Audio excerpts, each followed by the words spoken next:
Hello there, my dreamy travelers. Tonight, beneath the quiet glow of twilight, we'll wander through stories that whisper between light and shadow as we drift you into the story of Twilight, where love and mystery intertwine beneath the endless rain. So, close your eyes, breathe slow, and allow the world of Bella and Edward to carry you into dreams. Isabella Swan had never given much thought to how she would die, though she had had reason enough in the last few months. But even if she had, she would not have imagined it like this. For now, though, her story began not with death, but with departure. A departure from everything she had ever known, from the place that had shaped her, from the sun itself.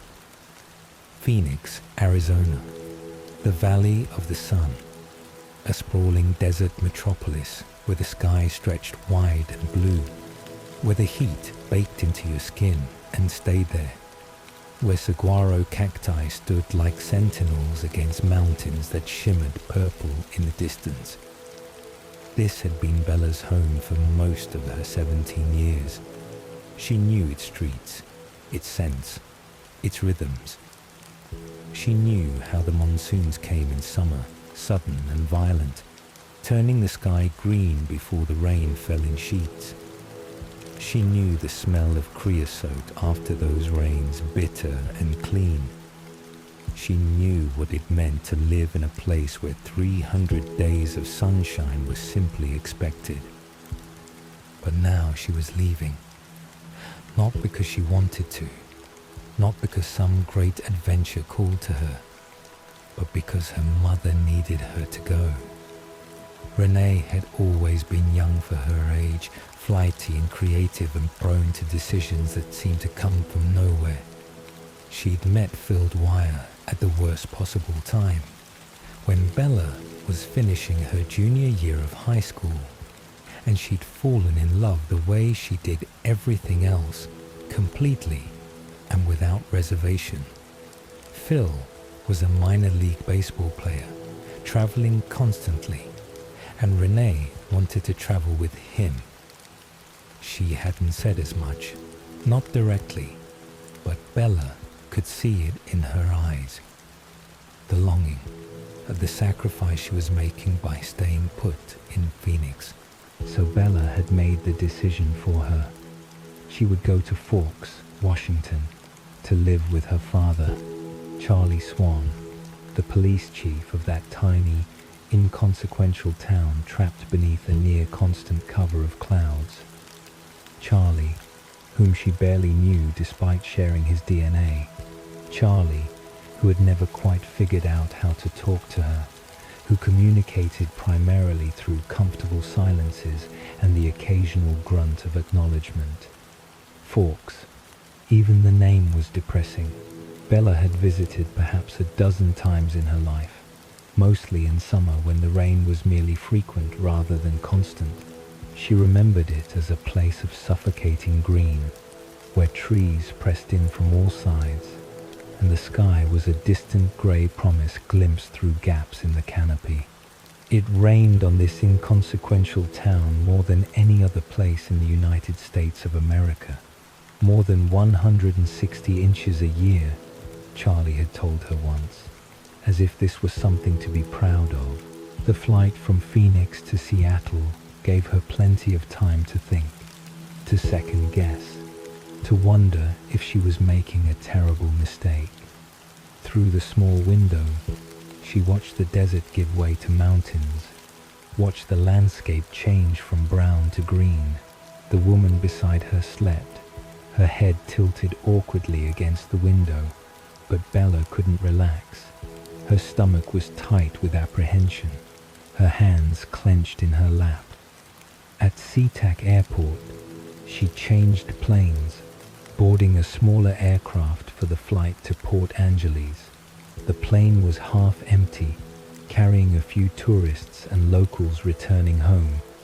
An hour later, she landed And then there was the drive, Charlie meeting her with an awkward one-armed hug, loading her few bags into his police cruiser. The drive back to Forks took another hour, winding through dense forest on roads that grew narrower and darker as they approached the town. Charlie tried. He asked about school, about Renee, about how she was feeling. Bella answered in short sentences, not because she was angry, but because there simply wasn't much to say. They'd never developed the easy rapport that some fathers and daughters shared. They were strangers, bound by biology, doing their best to be comfortable with each other. The house was exactly as she remembered it. Small, 2 stories, with a tiny yard and a porch that sagged slightly in the middle. Charlie had painted it sometime in the last few years, a muted shade that seemed designed to blend into the perpetual gloom. Inside, everything was familiar in that distant way that childhood places are. The cramped living room with its sagging sofa, the kitchen with its yellowed linoleum and outdated appliances, the stairs that creaked in specific places she still remembered. Her room was on the 2nd floor, facing the front yard. Charlie had left it largely untouched since her last visit years ago. The same faded quilt on the bed, the same rocking chair in the corner, a relic from her infancy, the same lace curtains, yellowed with age, framing the window. He'd added a desk and a used computer, the phone lines stapled along the baseboard so she could connect the modem, a concession to modern life, a way for her to stay in touch with Renee. Bella set down her bag and looked around, feeling the weight of the decision she'd made. This was home now, this dim, damp room in this dim, damp house in this dim, damp town. She went to the window and stared out at the rain that had begun to fall, drops sliding down the glass like tears. But the next morning brought an unexpected gift. Charlie had left for work early, and when Bella went downstairs, she found a note on the kitchen table. Outside, she discovered what he'd done. Parked in the driveway was a truck, not just any truck, but a 1952 Chevy pickup. Red paint faded to a rusty orange, with rounded fenders and a bulbous cab that gave it an almost friendly appearance. It was old, clearly ancient, but somehow perfect. The truck was a gift from Billy Black, Charlie explained later. Billy was an old friend, living down on the Quileute Reservation in La Push. He was in a wheelchair now and couldn't drive anymore, so he'd offered the truck to Charlie for Bella. It needed work, Billy had said, but the engine was sound. His son Jacob, who had some skill with vehicles, had helped get it running. Bella loved it immediately. The truck was solid, dependable, the kind of vehicle that would never win any races, but would also never leave her stranded. More importantly, it was hers, her own means of escape, her own small piece of independence in this place where she felt like a permanent guest. Forks High School was even smaller than she'd imagined. The buildings were a collection of matching structures, brick and mortar that seemed designed to disappear into the forest that pressed close on all sides. There were perhaps 350 students total, and Bella would make 358. In Phoenix, her junior class alone had numbered over 700. Her first day arrived too quickly. She woke to rain pattering against the window, the sky still dark though it was nearly 7 in the morning. She dressed carefully, choosing jeans and a simple shirt, nothing that would draw attention. Not that it would matter. She was the new girl, the police chief's daughter, come to live in Forks for mysterious reasons that would no doubt be the subject of speculation and gossip. The school office was warm, brightly lit, almost aggressively cheerful. The woman behind the desk, Mrs. Cope, had clearly been expecting her. She had Bella's schedule prepared, along with a map of the school and a slip for each of her teachers to sign. She smiled warmly, asked about Bella's mother, mentioned that her own daughter had gone to school with Charlie. Small town life in all its suffocating familiarity. Bella's first class was English. The teacher, Mr. Mason, signed her slip without making her introduce herself to the class, which she appreciated. She found an empty desk in the back and tried to become invisible. It didn't work. She could feel eyes on her, curious and assessing. The girl next to her, pale with dark curly hair, leaned over to whisper an introduction. Jessica Stanley. She seemed friendly enough, eager to talk, already asking questions about where Bella was from and what had brought her to Forks. The morning passed in a blur of new faces and names she couldn't keep straight. Teachers who tried to be welcoming, students who stared too long or smiled too brightly. A boy named Mike Newton, who walked her to her next class and seemed determined to be helpful in a way that felt more like flirting. Another boy, Eric, who asked if she needed help finding her way around. Jessica, who attached herself to Bella like they were already friends, chattering constantly about teachers and students and weekend plans. By lunchtime, Bella was exhausted from the attention. She followed Jessica to the cafeteria, a long room with floor-to-ceiling windows along one wall. The cafeteria was crowded, noisy, filled with the sound of 300 voices competing to be heard. Jessica led her through the lunch line, talking the entire time, pointing out people she should know or avoid. And then, as they carried their trays to a table, Bella saw them. They sat apart from everyone else, at a corner table near the windows, 5 of them, sitting together, but somehow separate from the chaos around them. Bella's attention caught on them immediately, inexplicably. They were beautiful.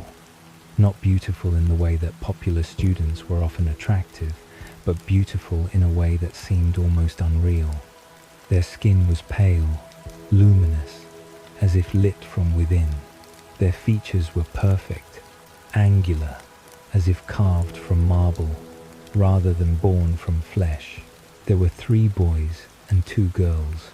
One of the boys was massive, muscular in a way that seemed impossible for a teenager, with dark, curly hair and a playful smile. Another was tall and lean, with honey blonde hair, his posture somehow both relaxed and alert. The third was more slender, with untidy bronze-colored hair that caught the light. His face turned toward the window as if he were lost in thought. The girls were opposites. One was tall, statuesque, with a figure that belonged on magazine covers and golden hair that fell in soft waves to the middle of her back. She was perhaps the most beautiful person Bella had ever seen. The other was tiny, pixie-like, with short black hair that stuck up in all directions and features that were delicate and pointed. Despite their differences, all 5 of them shared that same pale, perfect skin and the same quality of unearthly beauty. They weren't eating. Each had a tray of food, untouched, sitting in front of them like a prop. They weren't talking either, or at least not much. They sat in a comfortable silence that spoke of deep familiarity, occasionally exchanging glances or small smiles, but otherwise content to simply be. "Who are they?" Bella asked Jessica, unable to look away. Jessica followed her gaze and smiled. "That's Edward and Emmett Cullen, and Rosalie and Jasper Hale. The one who left already is Alice Cullen. They all live together with Dr. Cullen and his wife." Bella frowned. "They're all adopted?" "Yes." Jessica leaned in, her voice dropping to a gossip-appropriate whisper. "Dr. Cullen is really young, in his 20s or early 30s, They've been with him since they were 8. He and his wife took them all in, but they don't look related, Bella said, still staring. They're not. Rosalie and Jasper are twins, the blondes, but they're foster children too. And Emmett and Edward aren't brothers, even though they have the same last name. Which one is Edward? Bella asked, though she somehow already knew.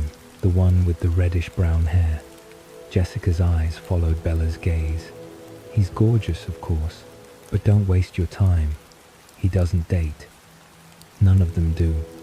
Actually, they only talk to each other. It's kind of weird. Bella barely heard her.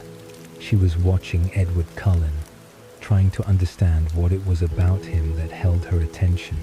He hadn't looked up, hadn't acknowledged the rest of the cafeteria at all. His profile was perfect, his features sharp and elegant. There was something in the way he held himself, a stillness that seemed unnatural, as if he were concentrating very hard on not moving. And then, as if he'd felt her staring, Edward Cullen turned his head and looked directly at her. For just a moment, their eyes met. His were an unusual color, a deep gold that seemed to catch the light. There was something in his expression, something intense and almost pained, before he quickly looked away. Bella felt her breath catch, felt something shift in her chest. She forced herself to look down at her food, confused by her own reaction. The rest of lunch passed in a haze. Jessica talked, and Bella made appropriate responses, but her mind was elsewhere. She found herself glancing back at the Cullen table repeatedly, though Edward never looked her way again. By the time lunch ended, she had learned that the Cullens kept to themselves, that they'd moved to Forks 2 years ago from Alaska. That doctor, Cullen, worked at the hospital and was apparently very good at what he did. Bella's next class was biology. She walked into the room, handed her slip to the teacher, Mr. Banner, and scanned the classroom for an empty seat. Her heart skipped when she saw there was only one available spot, at a black lab table in the middle of the room. The table was already occupied by Edward Cullen. He was staring straight ahead, his body rigid, his hands clenched into fists on the tabletop. As Bella approached, she saw him go even more still, if that were possible. His jaw tightened, his nostrils flared slightly, as if he were trying not to breathe. She slid into the seat beside him, murmuring a quiet hello. He didn't respond, didn't look at her, didn't acknowledge her presence at all, except to lean as far away from her as the lab table would allow. His chair pushed to the very edge, his body angled toward the aisle. Bella tried to focus on Mr. Banner's lecture, but she was acutely aware of Edward beside her. His hands remained clenched, the tendons standing out sharply beneath his pale skin. His breathing seemed deliberate, carefully controlled, and when she risked a glance in his direction, she found him staring at her with an expression of pure, undisguised loathing. The hatred in his eyes was so intense, so visceral, that Bella felt physically struck by it. She had no idea what she'd done to inspire such a reaction. They'd never spoken. She'd only just arrived in Forks, and yet he was looking at her as if her very existence offended him, as if he wished her gone from the world entirely. The hour crawled by.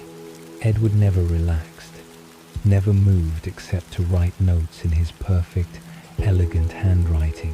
When the bell finally rang, he was out of his seat and through the door before Bella could even gather her books. She sat for a moment, stunned and hurt, trying to understand what had just happened. The rest of the day was a blur. Gym class, which she dreaded, turned out to be as bad as expected. She was clumsy by nature, uncoordinated and prone to accidents, and volleyball was perhaps the worst possible activity for someone with her limitations. The coach took pity on her and let her sit out, which only made her feel more conspicuous. When the final bell rang, Bella walked slowly to the parking lot, relieved that the day was over. Her truck was easy to find, the oldest and most distinctive vehicle in the lot. She climbed in, grateful for its solid familiarity, and started the engine. It roared to life, loud enough to make her wince. As she pulled out of the parking space, she caught a glimpse of Edward Cullen standing beside a silver Volvo, surrounded by his family. He was staring at her, his expression unreadable, his golden eyes following her truck as she drove away. That night, Bella lay in bed, listening to the rain and trying to make sense of her first day. She had expected to feel out of place, to struggle with being the new girl in a small school where everyone had known each other since childhood.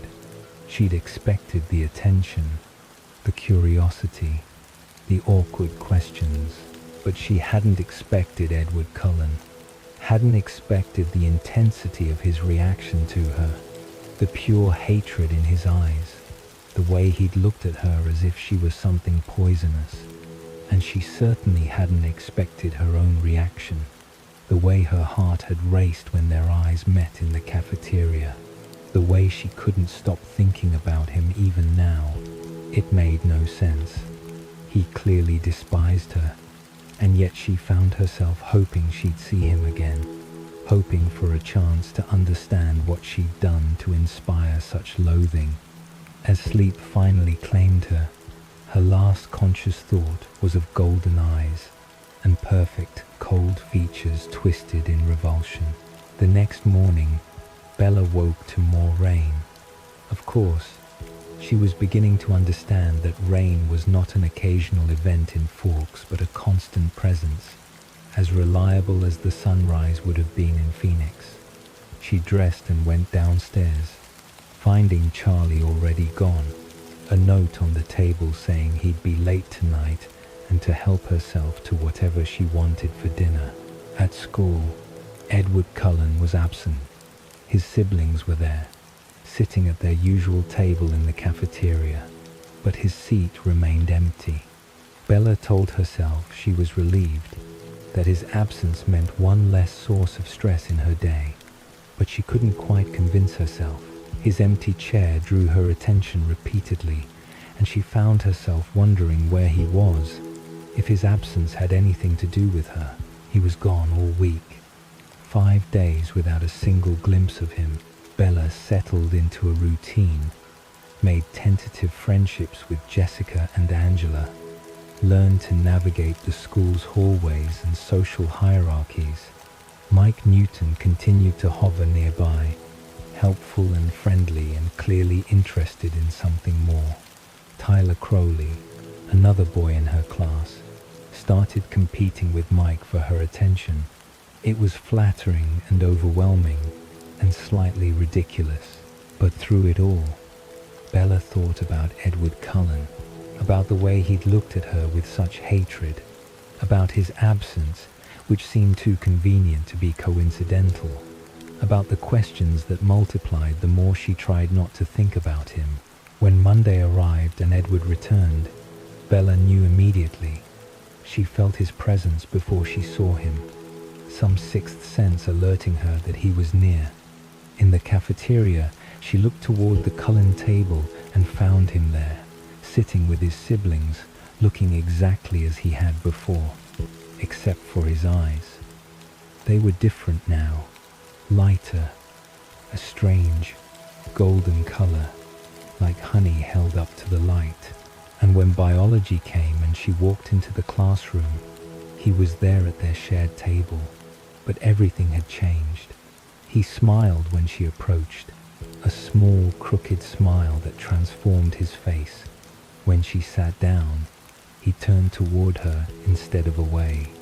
"Hello," he said, his voice smooth and musical. "I'm Edward Cullen. I didn't get a chance to introduce myself last week. You must be Bella Swan." Bella stared at him, completely off balance, wondering if she'd imagined everything that had happened before, but she hadn't.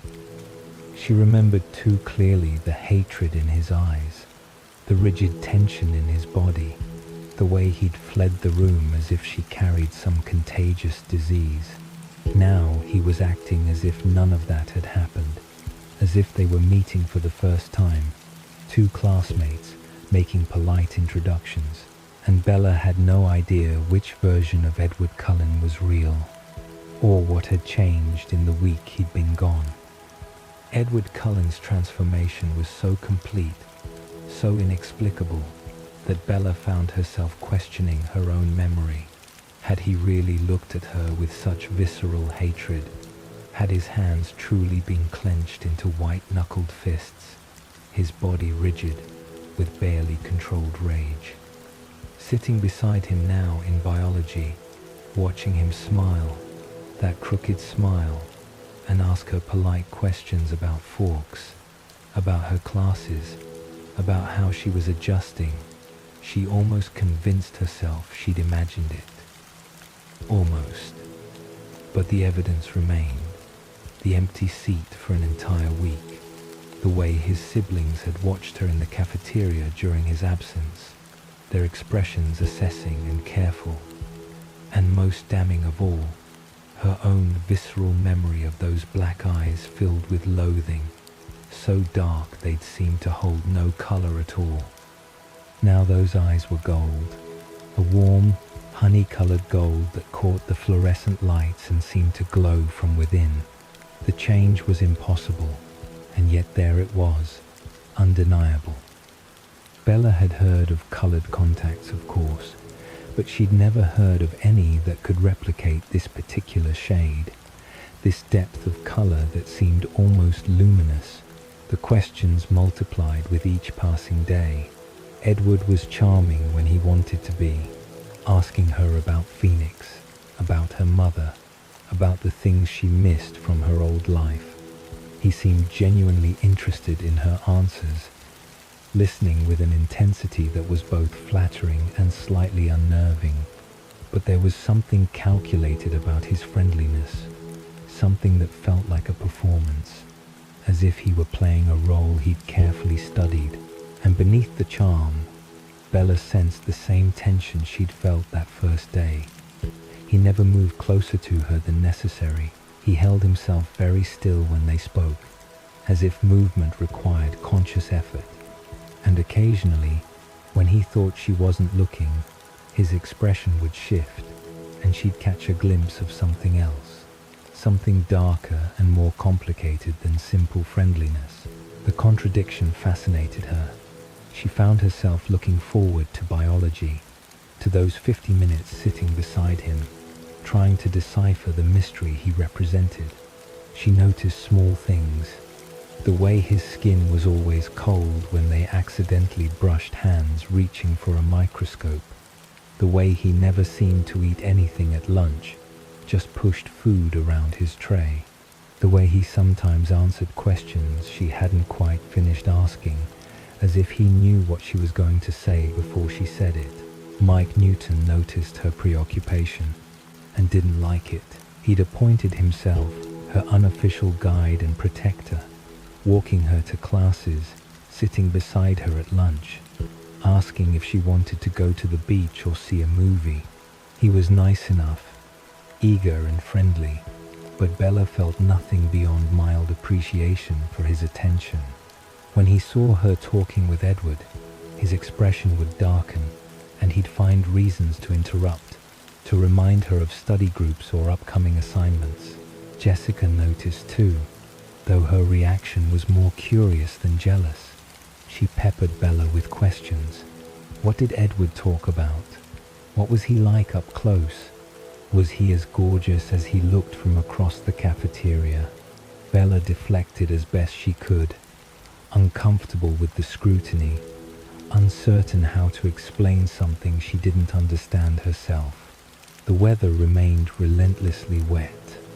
Rain fell in varying intensities, from light mist to torrential downpour, but it never truly stopped. Bella learned to navigate the muddy parking lot, to always carry a jacket, to accept that her hair would never be completely dry. The constant gloom should have been depressing, but she found herself growing accustomed to it.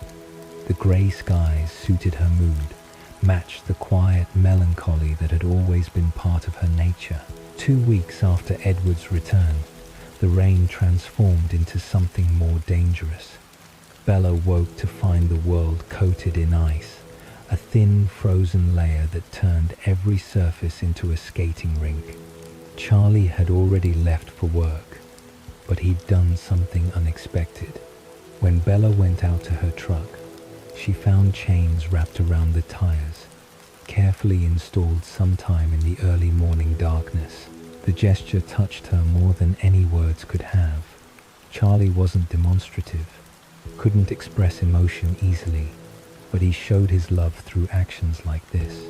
Quiet care, unspoken protection. The drive to school was treacherous. Bella crept along at 20 miles per hour, gripping the steering wheel with both hands, grateful for the chains that kept her from sliding off the road. The school parking lot was chaos, students struggling to navigate the ice, cars moving at glacial speeds. Bella parked carefully and began the slow process of making her way toward the school building. She heard the sound before she understood what it meant. A high-pitched squeal, the shriek of tires unable to find purchase on ice.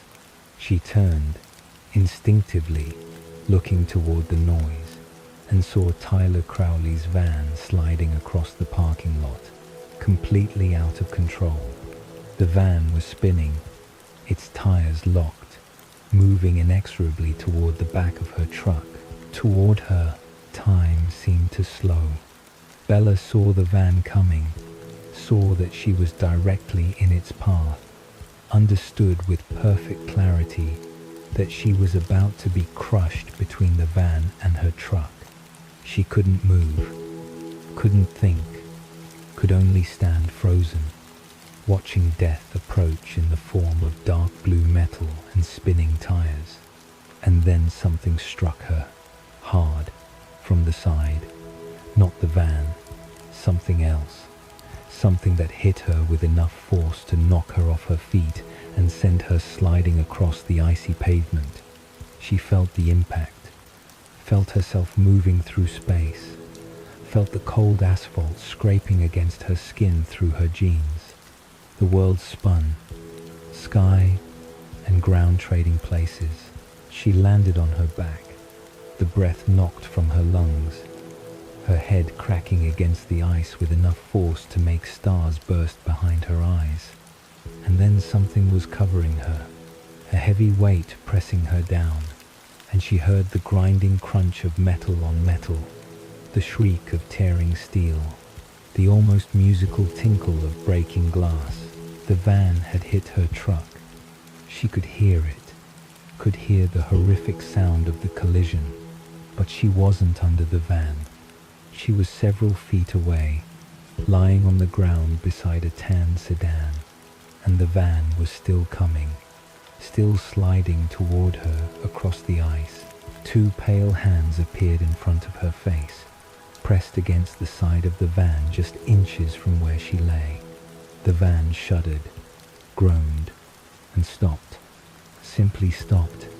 Its forward momentum arrested, as if it had hit a concrete wall. The hands didn't shake, didn't slip. They held the van in place with impossible casual strength. Fingers splayed against the dark blue metal, creating dents where they pressed. Bella stared at those hands, unable to process what she was seeing. The van had to weigh thousands of pounds. It had been moving fast, out of control, its mass and momentum unstoppable. And yet, it had stopped, held in place by two hands that looked like they belonged to a teenage boy. The hands disappeared, the weight lifted from her body, and then Edward Cullen's face was inches from her own, his golden eyes wide with concern and something else. Fear, maybe, or fury, or both. "Bella, are you all right?" His voice was tight, carefully controlled, as if each word required effort. She couldn't answer, couldn't speak, could only stare at him, trying to understand how he was here. He'd been on the other side of the parking lot. She'd seen him standing beside his Volvo when she'd pulled in, at least 4 car lengths away. There was no way he could have reached her in time. No possible way. "I think you hit your head," Edward said. His hand touched her face, gentle, checking for injuries. His skin was ice cold. "Can you hear me? How did you get here so fast?" The words came out as a whisper, barely audible over the chaos erupting around them. Students were screaming, running toward them. She could hear Tyler shouting, his voice high with panic. Edward's jaw tightened. His eyes went hard, the gold darkening to something almost black. "I was standing right next to you, Bella." "No." She shook her head, immediately regretted it as pain lanced through her skull. "No, you weren't. You were by your car. I saw you. You hit your head," he repeated, his voice firmer now, taking on an edge of command. "You're confused. Don't move. The ambulance is coming." But that wasn't true either. She hadn't hit her head until after he'd knocked her out of the way. She remembered the sequence clearly, the van sliding toward her, the impact from the side, something hitting her hard enough to throw her several feet, landing on her back, her head striking the pavement, and then Edward's hand stopping the van. The next hour was chaos. Paramedics arrived, along with police officers including Charlie, who went pale when he saw Bella lying on the ground. They put a neck brace on her despite her protests, loaded her onto a stretcher. Tyler was worse, his forehead bleeding, his face pale with shock. He kept apologizing, kept saying he couldn't stop. The brakes wouldn't work, the ice was too slick, the ambulance ride was mercifully short. Forks Community Hospital was small but well equipped, and the emergency room was quiet on this weekday morning. They took her to an examination room, made her lie still while they did tests. X-rays for her skull, her ribs, her legs, a neurological assessment to check for concussion, questions about her vision, her memory, whether she felt nauseous or dizzy. And through it all, Bella couldn't stop thinking about Edward's hand stopping that van, about the dent she'd glimpsed in the side of Tyler's vehicle, shaped almost like handprints pressed into the metal, about the impossible speed with which Edward had reached her, crossing a distance that should have been uncrossable in the time available. Dr. Cullen came to examine her personally. He was young, as Jessica had said, looking no older than 30 despite the MD after his name, pale and blonde and impossibly handsome, with the same perfect features she'd noticed in his adopted children, the same pale skin that seemed to glow under the fluorescent lights, the same graceful movements, economical and precise. He was gentle as he checked her pupils, pressed carefully along her ribs, examined the scrapes on her hands. "You're very lucky, Bella," he said, his voice warm and kind. "No concussion, no broken bones, some bruising, some scrapes, but nothing serious. You should be able to go home soon." "Dr. Cullen?" Bella hesitated, then pushed forward. "How is Edward? Is he hurt?" Dr. Cullen's expression flickered, something unreadable passing across his face before the professional mask returned. "Edward is fine. Not a scratch on him." He smiled, but the smile didn't quite reach his eyes. He was very fortunate. If the van had hit him, he trailed off, but Bella understood what he wasn't saying. If the van had hit Edward, He should have been crushed, should have been seriously injured or killed, but he'd walked away without a mark, strong enough to stop a moving vehicle with his bare hands. After Dr. Cullen left, Bella lay on the hospital bed, staring at the ceiling, trying to make sense of the impossible. She was a rational person. She believed in science, in logic, in explanations that made sense. But there was no rational explanation for what she'd witnessed. Edward had moved too fast, been too strong, survived something that should have killed him, and he'd lied about it. Lied directly to her face, insisting he'd been standing beside her when she knew, absolutely knew, that he'd been across the parking lot. The lie bothered her almost more than the impossible feat itself. Why lie? What was he hiding? That night, she couldn't sleep. Every time she closed her eyes, she saw the van sliding toward her, saw Edward's pale hands pressed against the metal, saw the impossible strength in his lean frame as he held thousands of pounds of steel at bay. She ran through the sequence of events again and again, looking for some rational explanation, some way to make it make sense. Nothing fit, nothing worked. She was left with only the impossible truth. Edward Cullen was not what he appeared to be. He was something else. Something that could move with superhuman speed, that possessed inhuman strength, that could survive impacts that would kill a normal person. The question was what and why, and what it meant that he'd saved her life, risking exposure to whatever he was in the process. The next day, Bella returned to school, despite Charlie's protests that she should rest. She couldn't stay away. She needed to see Edward, needed to confront him, needed to understand what she'd witnessed. But Edward wasn't in school. His siblings were there, sitting at their usual table in the cafeteria, but his seat remained empty. He was gone for the rest of the week. 5 days, just like before, as if his pattern was to disappear whenever Bella got too close to whatever truth he was hiding. She found herself watching his siblings, looking for clues. They were all beautiful like him, all pale and perfect and slightly unreal. Alice, the small dark-haired one, caught her staring once and smiled, a strange knowing smile that made Bella look away in confusion. On Monday, Edward returned. Bella saw him in the parking lot as she pulled in, standing beside his Volvo with his siblings. When their eyes met across the distance, he smiled, but it wasn't his charming smile, wasn't the careful, friendly expression he'd worn in biology. This smile was rueful, apologetic, almost sad. In biology, he was waiting at their table. He didn't speak as she approached, just watched her with those strange golden eyes, his expression guarded. Bella sat down, arranged her books, and turned to face him directly. "Why did you lie to me?"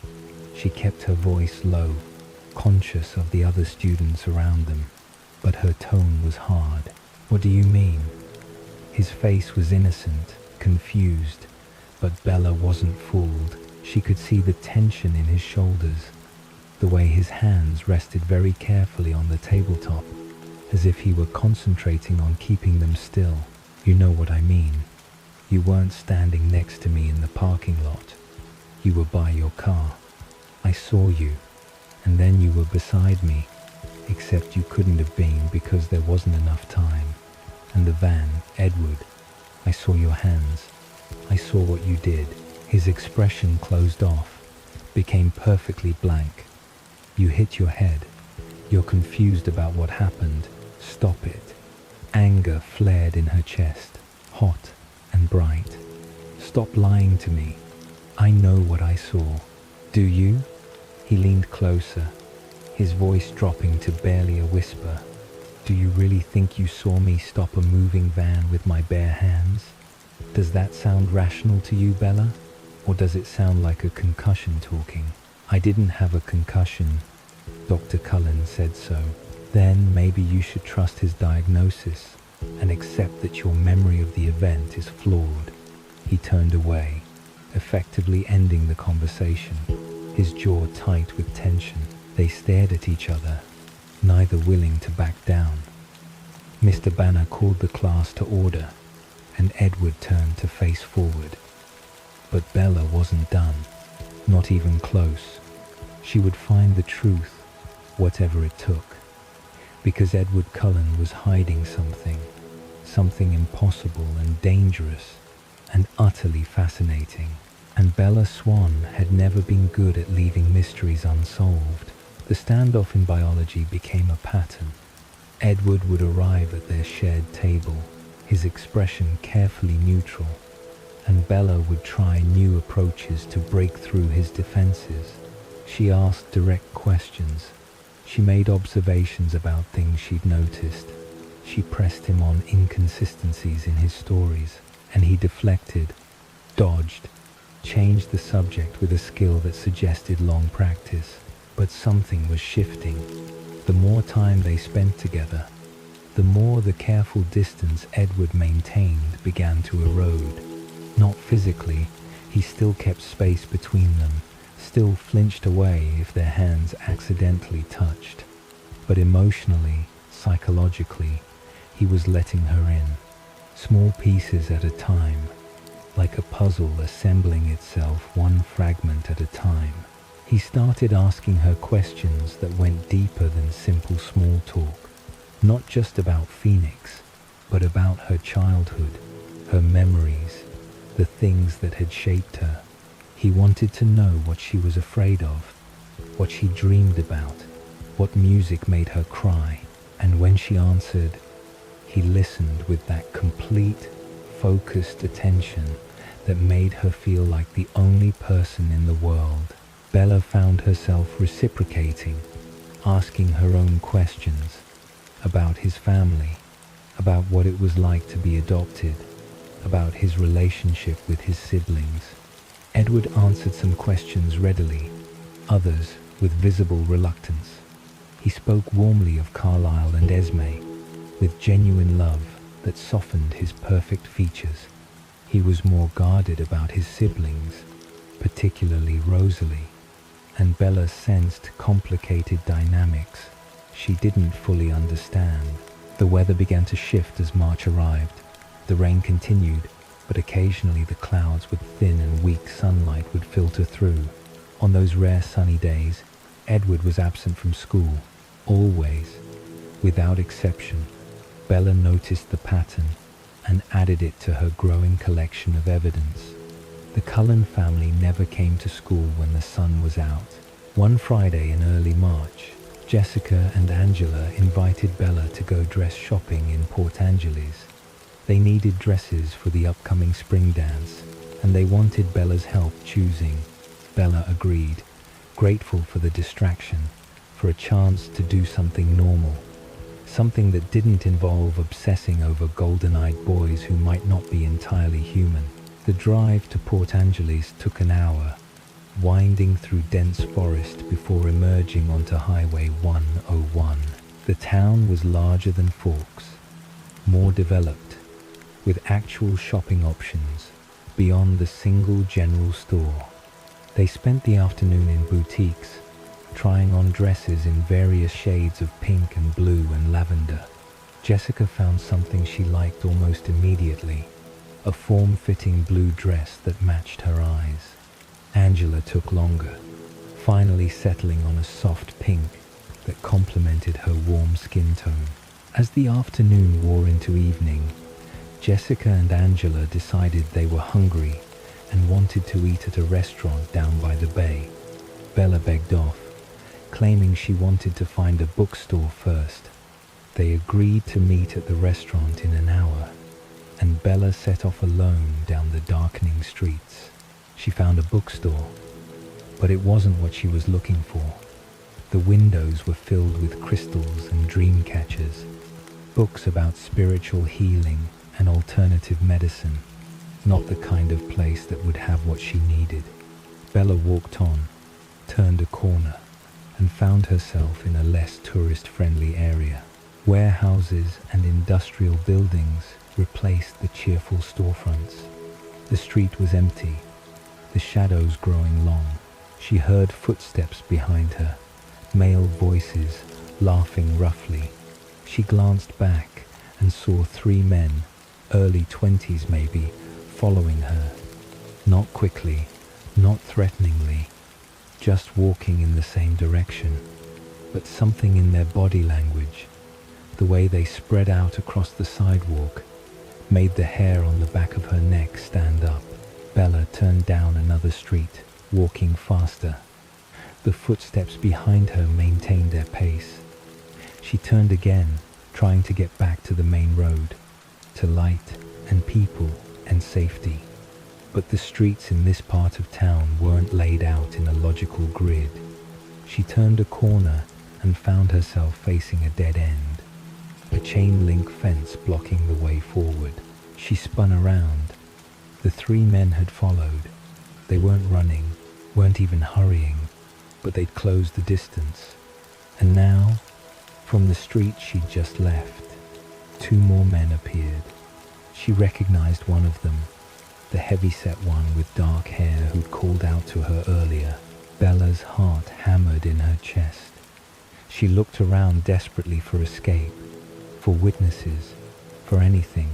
But the street was empty, the warehouses dark and locked. There was nowhere to run. The men were talking to each other, laughing, moving closer. The dark-haired one smiled at her, and the smile was predatory. Bella backed against the fence, her hands fumbling in her purse for her phone, for pepper spray she didn't have, for anything, and then she heard it. The roar of an engine, far too loud in the quiet street.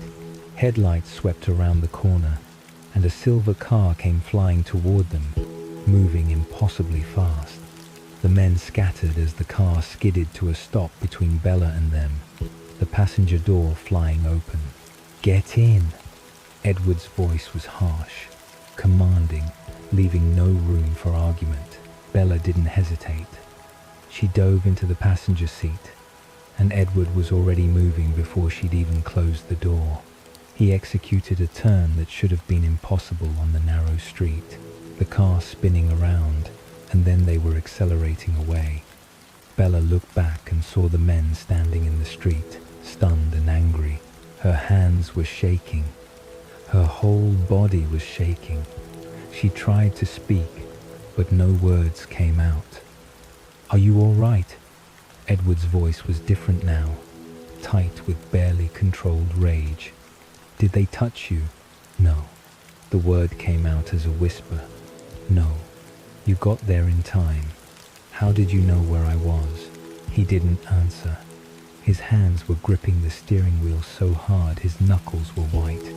His jaw was clenched, a muscle jumping in his cheek, and his eyes, when she glanced at them, were completely black, not just dark, but black as night, without any trace of the gold that had been there that morning. "Edward?" She tried again. "How did you find me?" "I followed you." His voice was clipped, almost angry, though she sensed the anger wasn't directed at her. "You followed me to Port Angeles?" I was worried. His grip on the steering wheel tightened impossibly further. "I've been trying to stay away from you, Bella, for your own safety, but I can't seem to do it, and tonight, I'm glad I failed." They drove in silence for a few minutes. Bella watched the darkened storefronts pass by, her heart slowly returning to a normal rhythm. Edward seemed to be fighting some internal battle, his expression shifting between fury and something else, something that looked almost like pain. "Are you hungry?" he asked finally, his voice more controlled now. "I was supposed to meet Jessica and Angela for dinner. I'll take you to them. But first, I think you need a minute to calm down. There's a restaurant nearby. Italian. Let me buy you dinner. Please." There was something in his voice, a vulnerability she'd never heard before. Bella nodded. and Edward turned down a side street, parking in front of a small restaurant with warm light spilling from its windows. Inside, the restaurant was nearly empty. A waitress showed them to a corner booth, far from the few other diners. Edward sat across from Bella, and now that they were in the light, she could see his face clearly. His expression was troubled, and his eyes, while no longer completely black, were still darker than she'd ever seen them. The waitress returned with menus. Edward ordered a Coke for each of them without consulting Bella, and she found she didn't mind. She was still too shaken to make decisions. "I'm not going to make excuses for following you," Edward said once the waitress had left. "I know it's wrong. I know it's creepy, but I had to make sure you were safe." "How did you know I needed help?" "I heard what they were thinking." The words came out reluctantly, as if he was admitting something he'd never intended to share. Bella stared at him. "You heard what they were thinking?" "Yes, you can read minds." He met her eyes, and something passed between them, a moment of decision. He could lie, she realized, could deflect again, change the subject, make her doubt what she'd heard, but he didn't. "Yes," he said simply, "I can hear people's thoughts. Most people's thoughts, anyway. Not yours. Yours are silent to me, and it's both fascinating and incredibly frustrating." The admission hung in the air between them. Bella should have been shocked, should have questioned her sanity, should have run from the restaurant screaming, but instead she felt a strange sense of relief. Finally, he was telling her the truth. "So you followed me to Port Angeles because you heard me thinking about the trip?" "No, you don't understand. I can't hear your thoughts, but I was nearby. I was trying to give you space, and I heard other thoughts, male thoughts, thoughts about you, and I followed those." The food arrived. Bella's mushroom ravioli sat untouched while Edward's plate remained empty. He'd ordered nothing, claiming he wasn't hungry. Another piece of evidence to add to the collection. "Tell me more," Bella said, "about what you can do." Edward hesitated, then began to speak. He told her about hearing thoughts like voices in his head, about how he'd learned to tune them out most of the time, about how some people's thoughts were clearer than others, how emotion made thoughts louder, about how he'd used this ability his entire life, how it had shaped him, isolated him, made normal relationships impossible. "Is that why you left for a week?" Bella asked. "After the accident?" Edward's expression darkened. "I left because I was afraid of what I might do. The smell of your blood, when you hit your head, it was difficult." Bella filed that information away. The smell of blood affected him. Another piece of the puzzle. "What are you, Edward?" He looked at her for a long moment, and she could see him weighing his options, deciding how much truth to tell. "What do you think I am?" "I don't know. But you're not human. You're too fast, too strong. You don't eat. Your eyes change color. You can hear people's thoughts, and you're afraid of what you might do around blood. You're very observant," he said, and there was admiration in his voice mixed with resignation. "So tell me, what are you?" "Not here. Not now. But I will tell you, Bella. You deserve to know. Just not in a public restaurant where anyone might overhear." They finished the meal, Edward watching her eat with an expression of mingled fascination and melancholy. He paid the bill, then drove her to meet Jessica and Angela at the restaurant where they'd been waiting, worried. Bella apologized, made excuses about losing track of time in the bookstore. Edward waited in the car until she was safely with her friends, then drove away. The drive back to Forks was filled with Jessica's questions. Where had Bella been? Why was Edward Cullen there? What had they talked about? Bella deflected as best she could, her mind still reeling from the revelations of the evening. The next day was Saturday, and Bella woke with a sense of purpose. She had the house to herself, Charlie having left early for a fishing trip with Billy Black. She made coffee, sat down at the computer, and began to search. She'd done research before, but this time she knew what she was looking for. Mind reading, superhuman strength, aversion to blood, pale skin, eyes that changed color. She typed in combinations of these traits, following leads, clicking through websites and forums and archived newspaper articles, and slowly, inexorably, one answer kept appearing. Vampire. The word seemed ridiculous even as she read it. Vampires were fiction, creatures from books and movies, not real beings walking around small towns in Washington. But the descriptions matched. Impossibly beautiful, inhumanly strong and fast, pale skin, cold to the touch, eyes that reflected their hunger, dark when they needed blood, lighter when they'd recently fed. But the traditional weaknesses didn't match. Edward had been in sunlight, weak though it was, with no ill effects. He attended school during the day. He clearly wasn't sleeping in a coffin in some cemetery, and he'd saved her life twice now. Hardly the behavior of a bloodthirsty monster. Bella spent hours reading, cross-referencing, trying to find a version of the vampire myth that matched what she knew about Edward. Some websites mentioned vampires who chose not to drink human blood, who found alternative sources. Some spoke of vampires who could walk in daylight, though they avoided it for other reasons. Some described vampire covens who lived among humans, hiding in plain sight. By evening, Bella had a theory. It seemed insane, impossible, the product of too many horror movies and too little sleep, but it fit.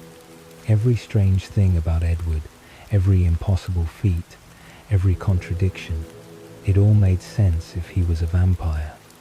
A vampire who, for whatever reason, had chosen not to be a monster.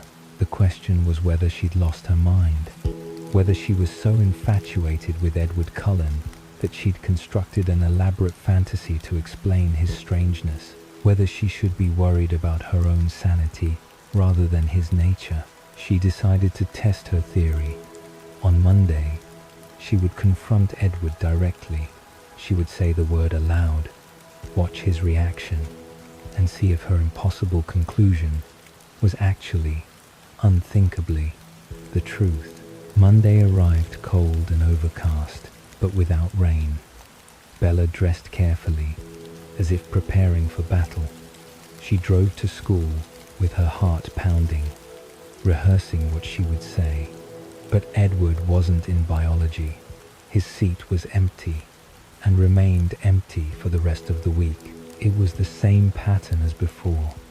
Get too close to the truth, and Edward disappeared.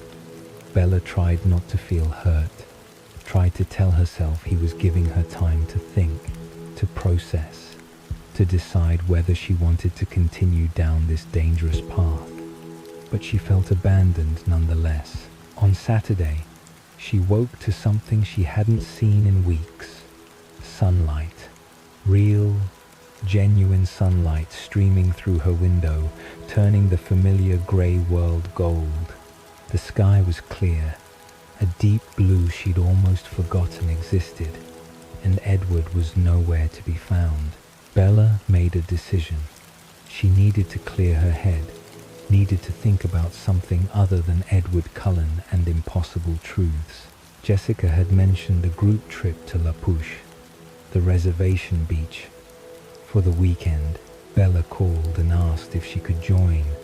La Pouche was an hour south of Forks, a small stretch of beach on the Quilliote Reservation.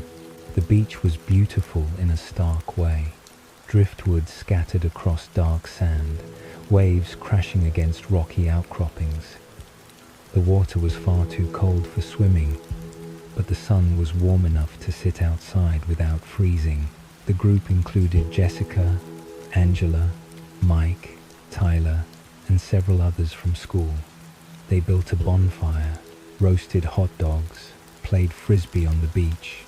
Bella tried to enjoy herself, tried to be present, but her mind kept drifting back to Edward, to golden eyes, an impossible strength, and the word vampire that echoed in her thoughts. A group of Quileute boys approached the bonfire, local kids around Bella's age.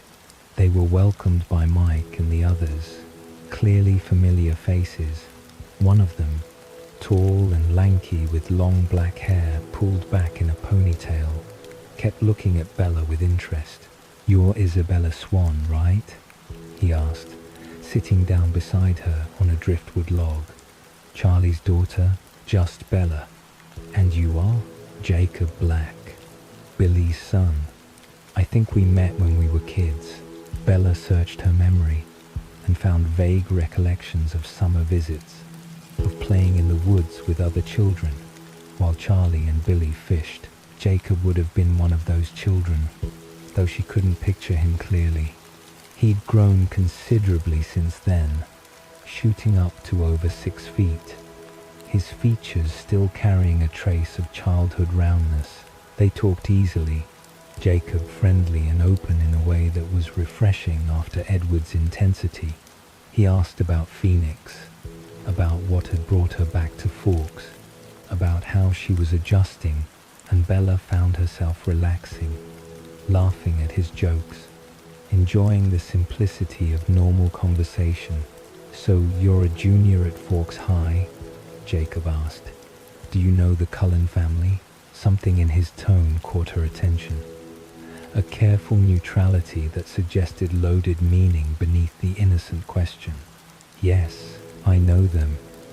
"Why?" Jacob glanced around, making sure no one else was listening. His voice dropped lower. "My dad says we're not supposed to talk about them. Old superstitions, tribal legends, that kind of thing." Bella's heart began to beat faster. "What kind of legends?" Jacob grinned, clearly pleased to have her interest. "Well, you have to promise not to tell anyone I told you, especially not Billy. He'd kill me, I promise."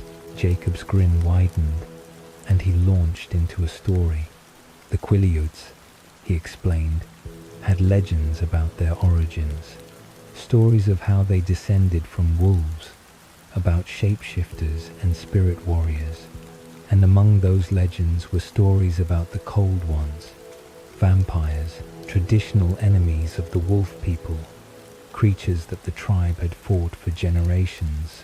"But there was a treaty," Jacob continued, his voice taking on the cadence of a story told many times before, "made by my great-grandfather with a specific family of Cold Ones. This family was different. They didn't hunt humans.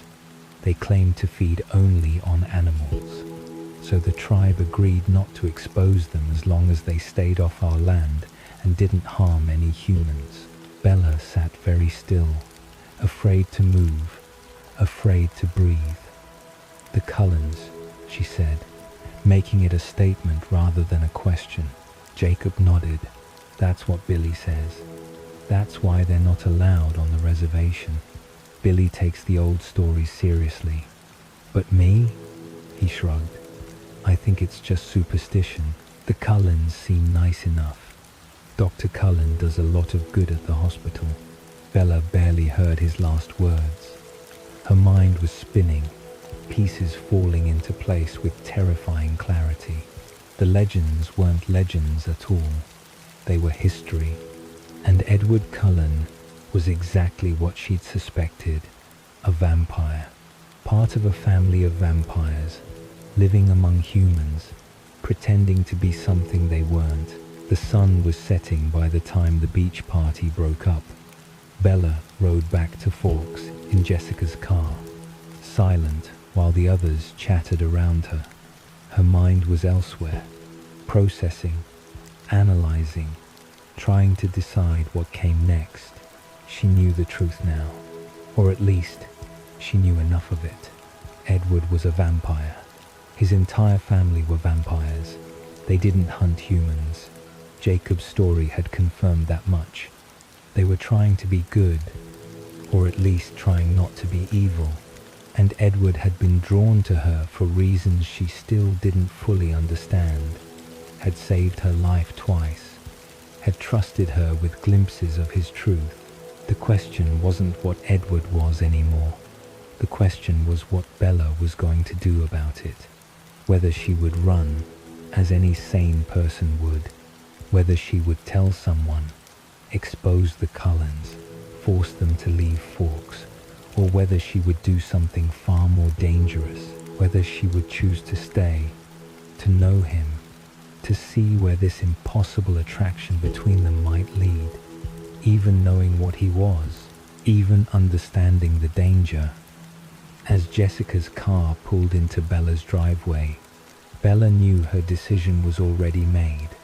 She'd known it for days, maybe longer. She wasn't going to run. She wasn't going to tell. She was going to find Edward Cullen, and she was going to demand the whole truth. Every secret, every danger, every reason he'd been trying to push her away, and then, knowing everything, she would make her choice, though in her heart, she suspected the choice had already been made, the first time she'd looked into those impossible golden eyes and felt something shift inside her chest, something that whispered, this was important, this mattered, this was worth any risk. The Cullen house stood against the forest like something from a dream, all glass and pale wood, modern lines softening into the ancient trees that surrounded it. Edward had invited Bella to meet his family, and now, as they approached in his silver Volvo, she felt her heart hammering against her ribs, not from fear, exactly, though perhaps a thread of it wound through her nerves, more from the weight of significance, the understanding that she was crossing another threshold, stepping further into a world she could never fully leave. The house emerged from the trees gradually, revealing itself in pieces, glass walls that reflected the forest back at itself, making it impossible to tell where the building ended and the wilderness began. White painted wood, clean and sharp, a river rock chimney rising like a monument. It was beautiful in a way that seemed almost too deliberate, too perfect, like everything else about the Cullens. Edward glanced at her as he parked, his golden eyes searching her face for signs of hesitation. She gave him what she hoped was a reassuring smile, though her hands trembled slightly as she reached for the door handle. He was beside her in an instant, moving with that impossible speed she was still learning to anticipate, opening her door and offering his cold hand. The front door opened before they reached it, and a woman appeared in the threshold. Esme Cullen. She was lovely in that same impossible way as the rest of them, with soft caramel-colored hair and features that radiated warmth despite the marble pallor of her skin. Her smile was genuine, reaching her eyes in a way that made Bella's anxiety ease just slightly. "Welcome, Bella," Esme said, her voice like honey. "We're so happy you're here. Edward has told us so much about you." Bella felt heat rise to her cheeks, wondering exactly what Edward had shared with his family, the questions they must have about the human girl their son had fallen impossibly in love with, the human girl whose blood called to him like a siren song, whose very presence in his life was a kind of beautiful torture. The interior of the house matched its exterior, all clean lines and open space. The back wall was entirely glass, looking out onto the forest and the river that wound through it. Everything was light and airy, designed to accommodate beings who didn't need the same comforts as humans. No heavy curtains to block sunlight they couldn't walk in anyway. No kitchen that would see much use. Beautiful furniture arranged more for aesthetics than necessity. For a family that didn't sleep, didn't tire, didn't need to rest their bodies the way humans did.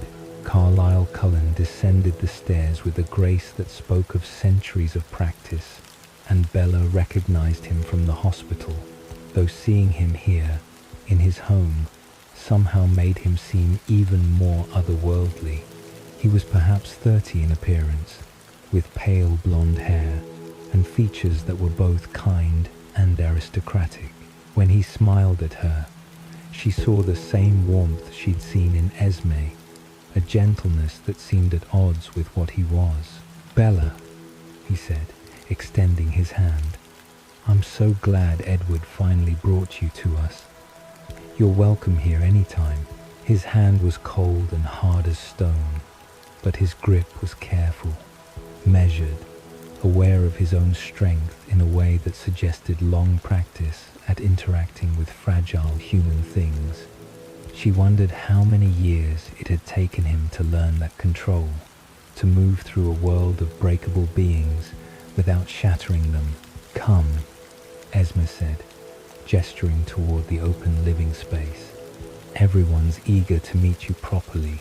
The rest of the Cullens were arranged around the room with that same calculated casualness that marked all their movements. Alice perched on the arm of a white sofa, her pixie features bright with barely contained excitement. Beside her, Jasper stood with military straightness, his honey-colored hair falling across his forehead, his expression carefully neutral. Emmett sprawled in an armchair, his massive frame somehow making the furniture look delicate, a grin spreading across his face. And Rosalie stood by the window, her spectacular beauty almost painful to look at directly, her expression cool and assessing. "We've heard a lot about you," Alice said, bouncing slightly on her perch. "Edward thinks about you constantly. It's actually kind of nauseating." Edward made a sound somewhere between amusement and exasperation, but Alice just laughed, her voice like silver bells. Bella found herself smiling, despite her nervousness. There was something infectious about Alice's energy, her obvious delight in teasing her brother. "Don't mind Alice," Emmett said, his voice a deep rumble. "She's just excited because Edward's finally acting like he's not 109 years old." 108, Edward corrected, though his lips twitched with amusement. Jasper, Alice's mate, nodded at Bella, but kept his distance. She could feel something strange in the air around him, a subtle shift in her own emotions, anxiety easing into something calmer. Edward had told her about Jasper's gift, his ability to sense and influence the emotions of those around him.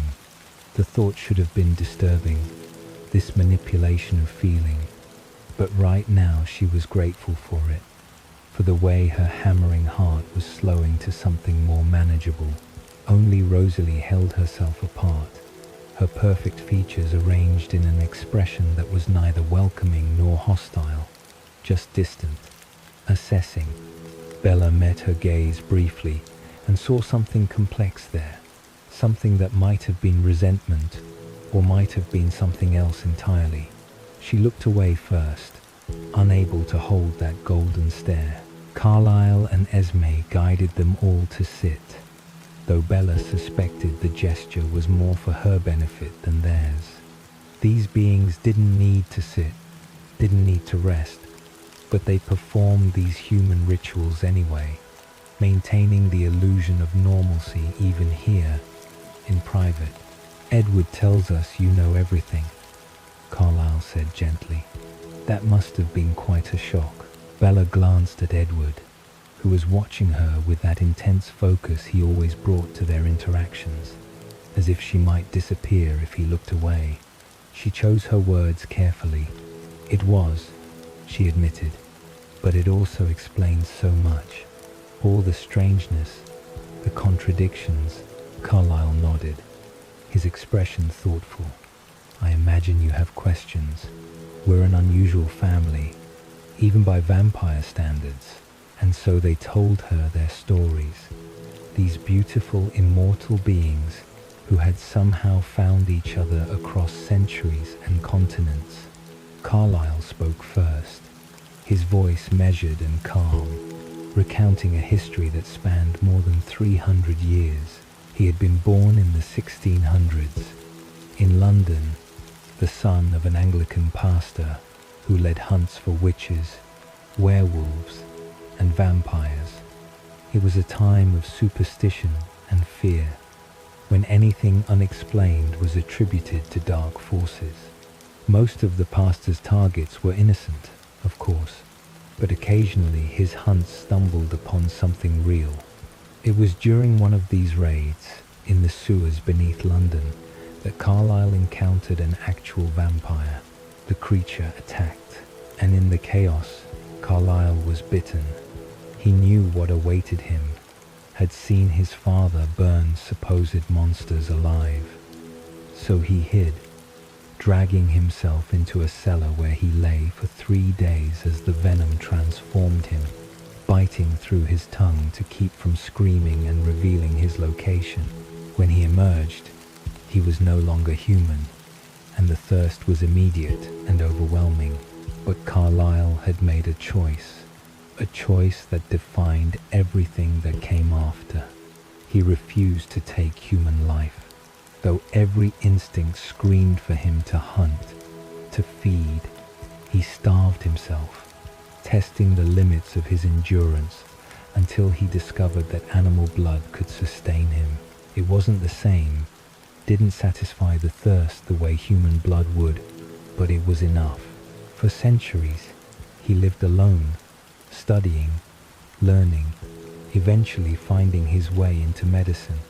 The irony wasn't lost on him, a vampire dedicating his existence to saving human lives.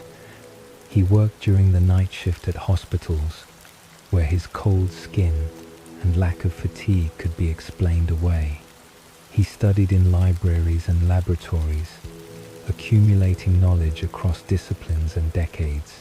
It wasn't until the 1920s that he found Esme. Esme took up the story then, her voice soft with remembered pain. She had lived an ordinary human life, married young to a man who turned out to be cruel. She'd lost a baby, her infant son, and the grief had been too much to bear. She'd thrown herself from a cliff, wanting only to end the agony. But she hadn't died. Not entirely. She'd been brought to a hospital morgue, and Carlyle, working the night shift, had heard her heart still beating, faint and failing. He'd recognized her then, remembered her from years before when she'd been just a girl, and he'd treated her for a broken leg. He'd remembered her vitality, her kindness, and he'd made a choice. The transformation was agony, as it always was. 3 days of fire burning through every nerve. But when she woke, Carlyle was there, explaining gently what she'd become, and instead of horror, she'd felt gratitude. He'd given her eternity when she'd wanted only death, and somehow that gift had healed something in her that her human life had broken. They'd become mates, partners, building a life together, and slowly, they'd built a family. Edward had come next, in 1918, dying of Spanish influenza in a Chicago hospital. Carlyle had tried to save him as a doctor first, but the disease was too advanced, too aggressive. Edward's mother, in her final moments, had begged Carlyle to do whatever it took to save her son. She'd somehow known, or guessed, what Carlyle was, and so he'd transformed Edward, this 17-year-old boy with his whole life still ahead of him. Edward had been with Carlyle and Esme for a decade before his rebellious period began. He'd left them, left their philosophy of abstaining from human blood. For a few years, He'd hunted humans, though he'd chosen his victims carefully. Murderers, abusers, the irredeemably evil. He'd used his mind-reading ability to find them, to justify his actions. But eventually, the guilt had overwhelmed him. Taking life, even evil life, had corrupted something in him. He'd returned to Carlisle, seeking redemption, and had never left again. Rosalie and Emmett's story came next, though Rosalie's expression grew even more distant as Carlisle recounted it. Rosalie had been transformed in 1933 after being brutally assaulted and left for dead by her fiancé and his friends. Carlisle had found her, saved her, but the transformation hadn't healed the trauma. She'd sought revenge first, hunting down every man who'd hurt her, before reluctantly joining Carlisle's family. She'd found Emmett years later, in 1935, mauled by a bear in the mountains of Tennessee. Something about him had touched her, and she'd carried him 100 miles to Carlisle to be transformed. They'd become mates, though Rosalie had never fully reconciled herself to what she was. She resented her vampire existence, mourned the human life that had been stolen from her, the chance to grow old, have children, experience the normal progression of a human existence. Alice and Jasper were the newest additions to the family. Alice had arrived first in 1950, appearing on their doorstep with Jasper at her side and announcing that she'd seen them in a vision. She had no memory of her human life, waking from her transformation in a psychiatric asylum in the 1920s, with no idea who she'd been or who had changed her. But she'd had visions of Carlisle's family, had seen herself belonging with them, and she'd followed those visions to find them. Jasper's history was darker. He'd been changed during the Civil War, turned into a vampire, and used by his creator to manipulate and control newborn vampire armies in the South. His empathic ability made him ideal for keeping volatile newborns in line. For decades, he'd lived in that violent world, training newborns to fight, destroying them when they were no longer useful. But he'd grown weary of the constant slaughter, the never-ending violence. When he'd encountered Alice, she'd offered him another path, and he'd taken it. The control required to resist human blood had been especially difficult for Jasper, given his history and his empathic connection to human emotions. Being around humans, feeling their fear or pain, made the thirst almost unbearable. But he persisted, sustained by Alice's visions of their future together, by the promise of something better than the life he'd left behind. Bella listened to all of this with a mixture of horror and fascination. These beautiful beings, each carrying centuries of pain and experience, each having made impossible choices. They were monsters, yes, by any technical definition, but they were also more than that, defined not by what they were, but by what they chose to be.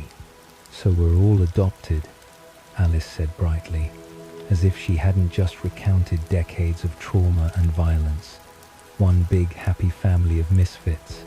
Carlisle smiled at that, though his expression held a depth of feeling that belied Alice's casual tone. We've been fortunate to find each other, he said quietly. This existence can be very lonely. Having a family, a support system, makes it bearable. Bella looked around at them, at these impossible beings who had somehow created something like normalcy. They went to high school, pretending to be teenagers. They maintained relationships with their neighbors, always moving before anyone noticed they didn't age. They followed Carlisle's philosophy of protecting human life rather than taking it, though every instinct they possessed screamed otherwise. It must be hard, Bella said softly. All that effort to blend in, to resist, every minute of every day, Jasper said, his voice rough. "The thirst never goes away. We just learn to manage it." Edward's hand found hers, his cold fingers threading through her warm ones. "It's worth it," he said, looking not at his family but at her. "This life, this choice, it's worth it." Rosalie made a sound that might have been disagreement, rising from her position by the window and leaving the room without a word. Bella watched her go, feeling a pang of something like guilt, though she couldn't have said exactly why. "Don't take it personally," Emmett said, his tone apologetic. "Rose has a complicated relationship with all this. She thinks I'm making a mistake," Bella said quietly. Being with Edward, Carlyle's expression grew thoughtful. Rosalie had her human life taken from her violently, against her will. She's never forgiven us for that, never fully accepted what she became. When she sees a human choosing this world, choosing to be close to us, I think it reminds her of what she lost, what she can never have again. The room fell quiet, the weight of Rosalie's absence heavy in the air. Bella understood, intellectually, why Rosalie resented her. She was choosing to risk what Rosalie had lost. She was dancing willingly into danger, courting the very monsters that Rosalie wished didn't exist. But understanding didn't make it hurt less, didn't ease the sting of that cold rejection. Esme broke the silence with practiced grace. "Alice, didn't you say you saw thunderstorms coming this week?" Alice's face lit up immediately. "Tomorrow night," she said. "A big one. We're planning a baseball game." Bella blinked at the apparent non sequitur. "Baseball?"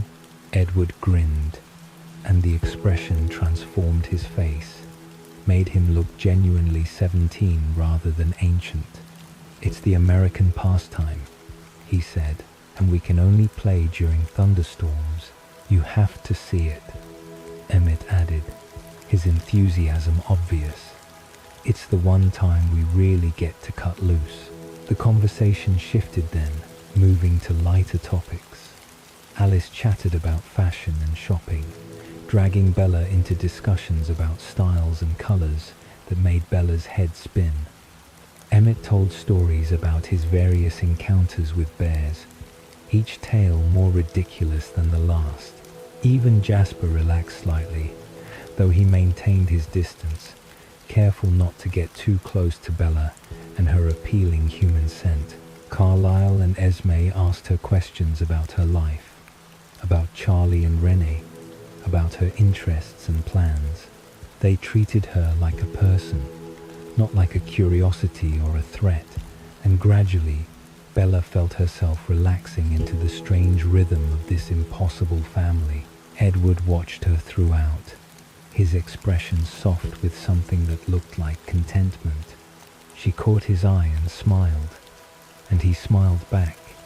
And in that moment, despite all the strangeness and danger, despite Rosalie's absence and the weight of all these tragic histories, Bella felt something she hadn't expected.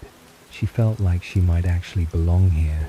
The afternoon wore on, sunlight fading into evening beyond the glass walls. Bella knew she'd need to get home soon, that Charlie would be expecting her for dinner, but she found herself reluctant to leave, to step back out of this strange sanctuary and into the ordinary world.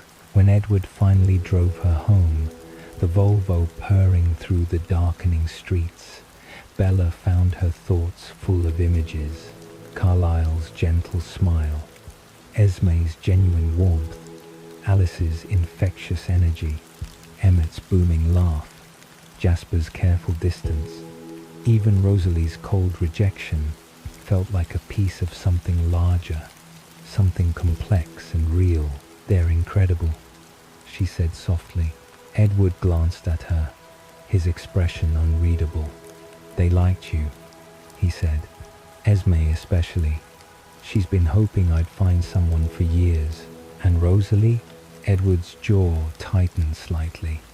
"Rosalie will come around, or she won't." But her opinion doesn't change anything, Bella. Not how I feel about you. They pulled up in front of Charlie's house, the familiar porch light glowing yellow in the gathering dark. Edward turned off the engine, but made no move to get out, and Bella knew he was waiting for her to decide when she was ready to leave. "Thank you," she said, "for taking me there, for letting me meet them. They're your family now, too," Edward said quietly. "If you want them to be." And there it was, the unspoken question that hung between them always. How far was she willing to go into his world? How much was she willing to risk? Would she ever become like them, cold and hard and immortal, surrendering her humanity for eternity at Edward's side? She didn't have answers yet, wasn't sure she'd ever have answers, but sitting there in the warm darkness of the car, Edward's cold hand resting over hers, she knew one thing with absolute certainty. She wanted this, wanted him, wanted to belong to this strange, beautiful, impossible family of monsters who had chosen to be something more than what they were. Charlie's voice called from inside the house, and Bella sighed, reaching for the door handle. Edward was beside her in an instant, opening it for her, walking her to the porch with that old-fashioned courtesy that revealed his true age more clearly than anything else. "Tomorrow," he said, "the baseball game.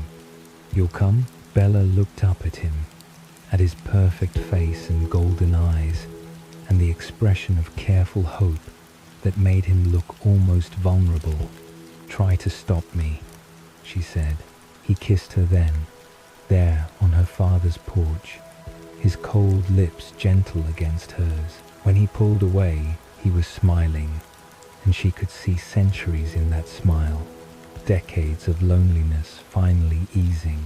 She went inside to her ordinary human life, to her father and dinner and homework, but her thoughts remained in that glass house in the forest, with that beautiful, impossible family who had somehow become hers. Tomorrow there would be baseball in the thunder. Tomorrow she would see them truly cut loose, would witness the full scope of what they were capable of. Tomorrow the world would shift again, though she didn't know it yet. Couldn't know that danger was coming, that the peace she'd found in the Cullen house was as fragile as twilight itself. For now, she had this moment, this certainty. She had chosen her path, and she would follow it wherever it led, into the forest, into the impossible, into the arms of a vampire who loved her enough to resist his own nature. And maybe, just maybe, that would be enough. The storm rolled in from the Pacific, with the weight of something ancient and inevitable, dark clouds massing over the mountains like an approaching army. Bella could feel it in the air all day, that electric tension that preceded thunder, the way the atmosphere seemed to hold its breath in anticipation. Edward had promised her something extraordinary, and as she watched the sky darken through her bedroom window, she felt her own anticipation building in response. He arrived at dusk, just as the first fat drops of rain began to fall, and the sight of him still made her breath catch despite all the time they'd spent together.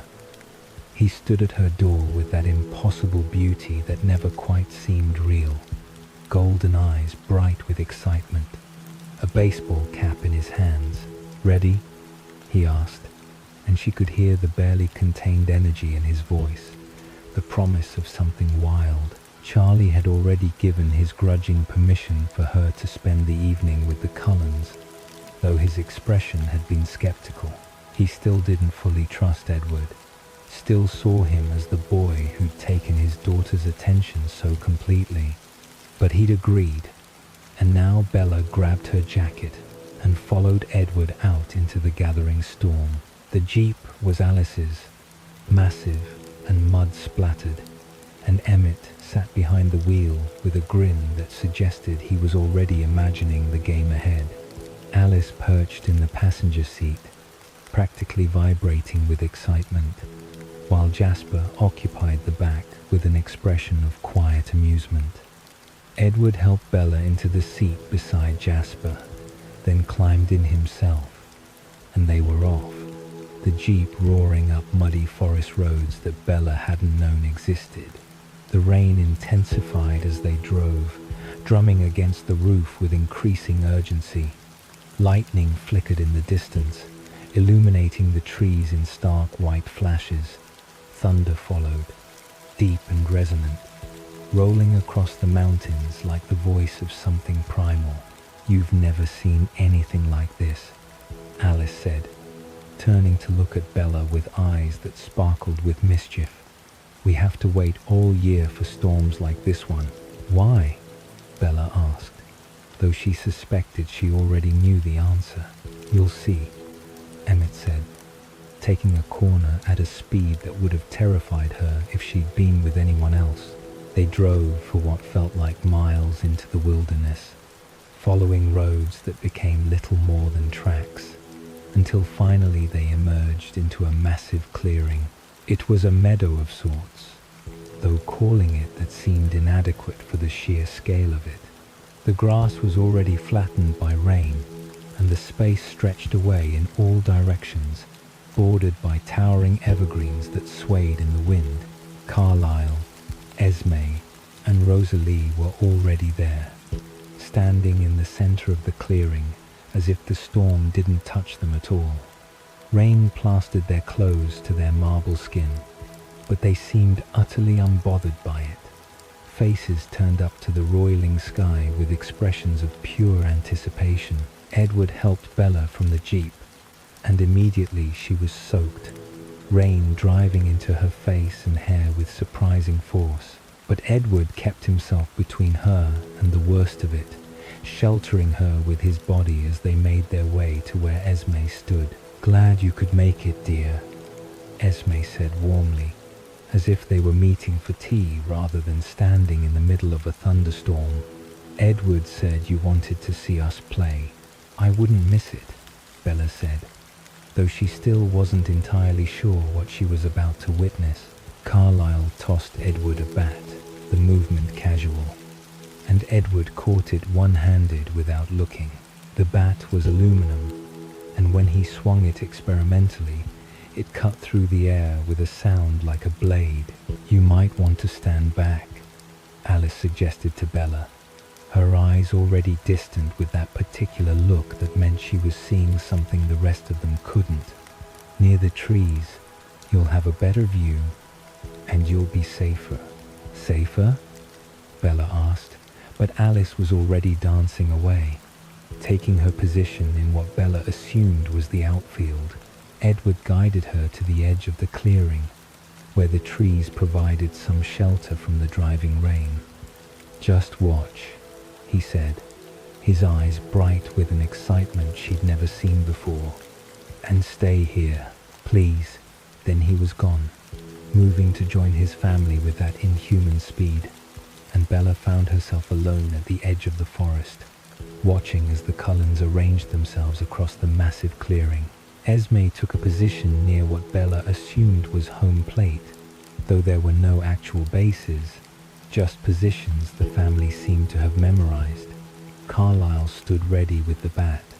Rosalie, Alice, and Jasper spread out across the field at distances that seemed impossible to cover. Edward and Emmett took positions even farther out, barely visible through the rain.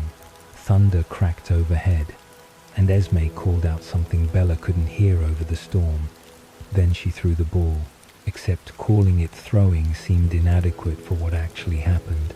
The ball left Esme's hand like a bullet, a white blur that cut through the rain so fast Bella could barely track it. The sound when it hit Carlyle's bat was like an explosion, a crack that rivaled the thunder itself, echoing across the clearing with physical force. Now Bella understood why they needed the storm.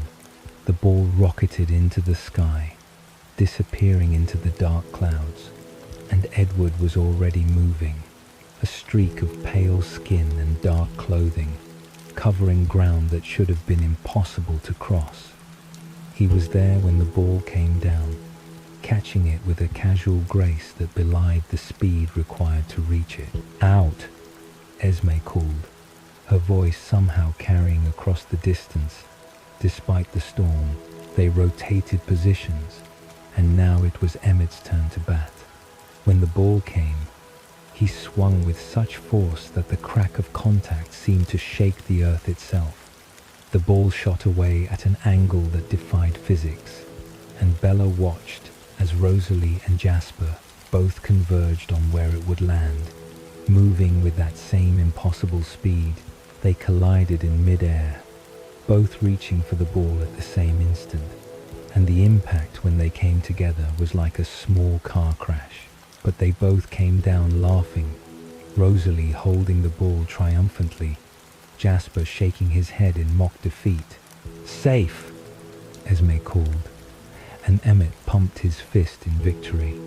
The game continued, and Bella watched in amazement as these beautiful immortal beings played with the full scope of their abilities.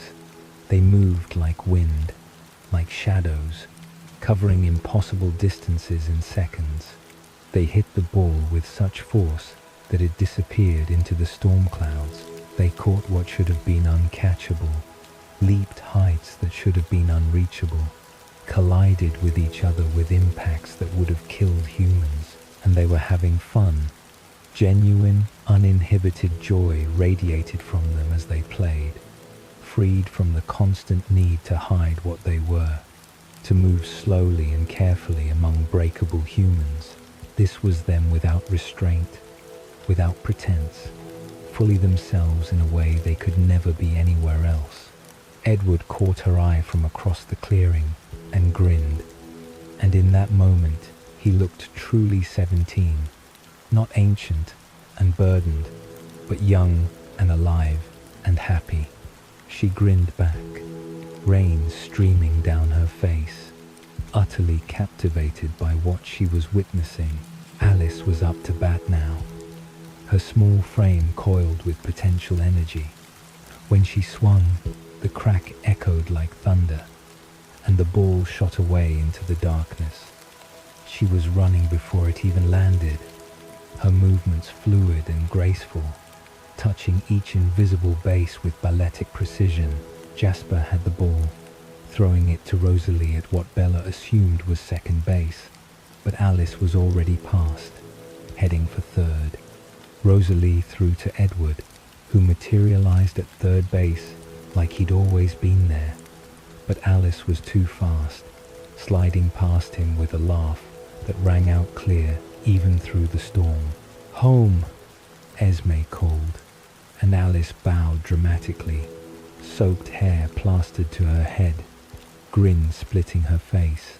The game had a rhythm to it, a flow that was part human sport and part something else entirely, something primal and wild. They played with an intensity that seemed to mirror the storm itself, thunder punctuating their hits, lightning illuminating their impossible movements. Bella lost track of the score. If they were even keeping score, it didn't seem to matter. This wasn't about winning or losing. This was about freedom, about being fully what they were without apology or restraint. Carlyle hit a ball that seemed to climb forever, disappearing into the clouds, and both Edward and Emmett raced after it, their forms blurring with speed. They ran beyond the edge of the clearing, into the forest itself, and Bella heard crashes as they tore through underbrush that would have stopped any human.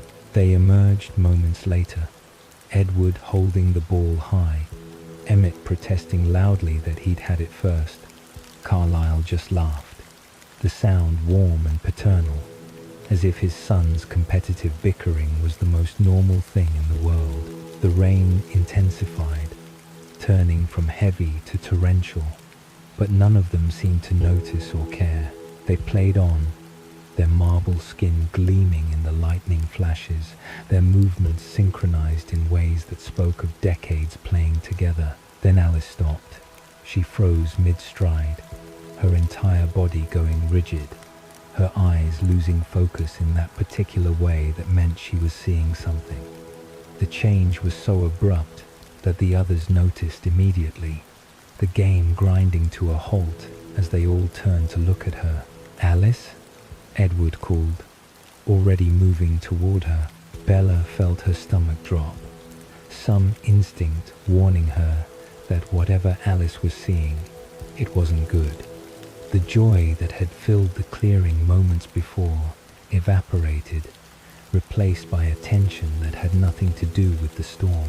Alice's eyes snapped back into focus, and the expression on her face made Bella's blood run cold. Edward had reached her by then, and Bella saw him go very still, listening to Alice's thoughts with that ability of his. "How long?" he asked, his voice tight. 3 minutes, Alice said. "Maybe less." They heard us playing. Edward's head whipped toward Bella, his expression transformed into something fierce and protective. His eyes met Carlyle's across the clearing, some silent communication passing between them. "Put your hair down," Edward said to Bella, already moving toward her with that terrifying speed. "Stand behind me. Don't move. Don't speak. Let me handle this." "What's happening?" Bella asked, even as her hands moved to pull the hair tie from her ponytail, letting her wet hair fall around her face. "We're about to have visitors," Carlyle said, his tone carefully neutral as he moved to position himself near Edward and Bella. 3 of them, nomads. The words sent ice down Bella's spine. She'd heard Edward speak of nomadic vampires, vampires who didn't settle in one place, who didn't follow Carlyle's philosophy of abstaining from human blood. Vampires who hunted humans the way nature had designed them to. The Cullens formed up almost unconsciously, creating a loose formation that placed Bella in the center, shielded by their bodies. Edward stood directly in front of her, his posture tense, every line of his body radiating protective aggression. Carlyle took position beside him, with Esme close by. Emmett and Rosalie flanked them on one side, Alice and Jasper on the other. "They're curious," Alice murmured. "They want to play." Through the rain and darkness, Bella saw movement at the far edge of the clearing. 3 figures emerged from the forest, with that same fluid grace all vampires possessed, moving with casual confidence into the open space. They were different from the Cullens, in ways that became immediately apparent. Where the Cullens dressed like ordinary humans in contemporary clothing, these 3 wore an eclectic mix of styles and eras, garments that suggested long travels and little concern for blending in. Their hair was wild, uncared for. Their movements held a feral quality that the Cullens, for all their predatory nature, had learned to suppress. The leader was a dark-skinned man with long dreadlocks, his features sharp and aristocratic, his bearing suggesting both intelligence and authority. Beside him walked a woman with flame-red hair that cascaded down her back in wild waves, her beauty savage and untamed, her eyes calculating as they swept across the Cullens. The third was a massive, pale man with blonde hair, his size rivaling even Emmett's, his expression friendly but somehow empty behind the smile. They approached with casual confidence, showing no fear or concern at finding 7 vampires gathered in one place. The dark-skinned man raised one hand in greeting, his smile revealing teeth that were just slightly too white, too perfect. "We heard you playing from quite a distance," he said, his voice smooth and cultured, carrying a faint French accent. "I'm Laurent. These are Victoria and James. We thought we'd see if you'd welcome some new players." Carlyle stepped forward slightly, his posture diplomatic, carefully non-threatening. "I'm Carlyle. This is my family. We're happy to make your acquaintance, though I'm afraid we were just finishing up our game. Laurent's eyes swept across the Cullens with obvious interest, cataloguing details, assessing. A permanent coven, he said, and something in his tone suggested this was unusual. That's rare, and you seem to have chosen to settle in this area? We maintain a residence nearby, Carlyle said carefully. We find this region suits us. How interesting, Laurent said. His eyes had moved past Carlyle now, taking in the others, and Bella saw the moment his gaze found her. His expression shifted, just slightly, curiosity flickering across his features. But it was James who truly reacted. The massive blonde man had been standing casually, that empty smile still on his face. But suddenly, his entire body changed. His nostrils flared, his eyes narrowed, and his posture shifted into something coiled and predatory.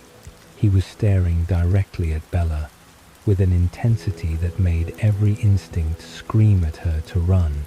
Then the wind shifted. Bella felt it. The breeze that had been blowing from the nomads toward the Cullens, suddenly reversing, carrying her scent across the clearing directly to the three strangers. She saw James's reaction immediately, saw the way his pupils dilated, saw the way his body tensed like a spring about to release. Edward moved so fast he seemed to simply materialize in a crouch between Bella and James, a snarl ripping from his throat that sounded nothing like anything human. The sound was pure predator, pure threat, and it raised every hair on Bella's body. The other Cullens shifted instantly, their formation tightening, all traces of civility vanishing as they responded to Edward's aggression.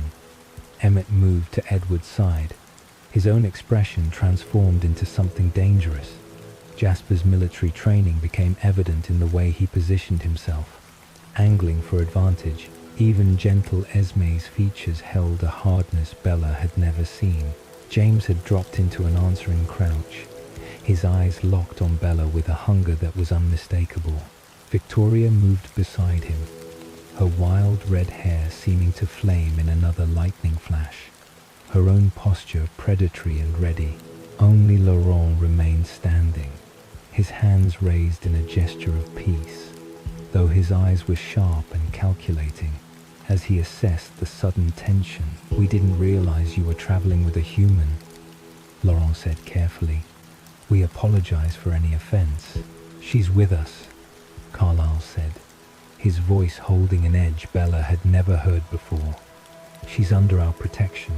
James hadn't moved, still locked in that frozen crouch, still staring at Bella as if she were the only thing in the world. There was something in his eyes beyond hunger, beyond the simple predatory instinct. There was intelligence there, and calculation, and something that might have been excitement. You brought a snack, James said, and his voice held a tone that made Bella's skin crawl. How thoughtful.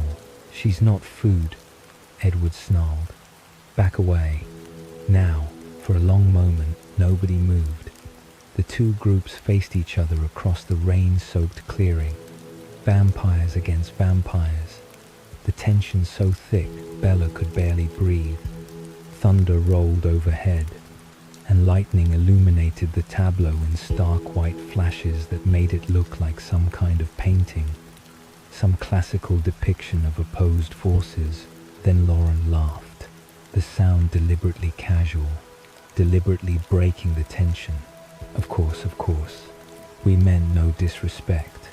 We were simply surprised. It's unusual to see your kind traveling with humans. We don't travel with her, Carlyle said, his tone carefully neutral again, though his posture remained wary. She lives nearby.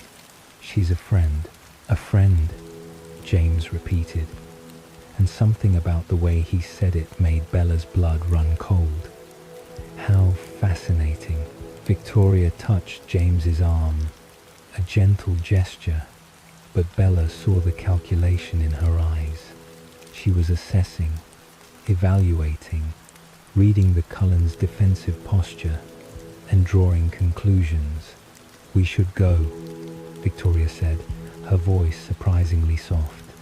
"We've imposed enough on their hospitality." But James didn't move, still locked in that frozen stance, still staring at Bella with that terrible intensity.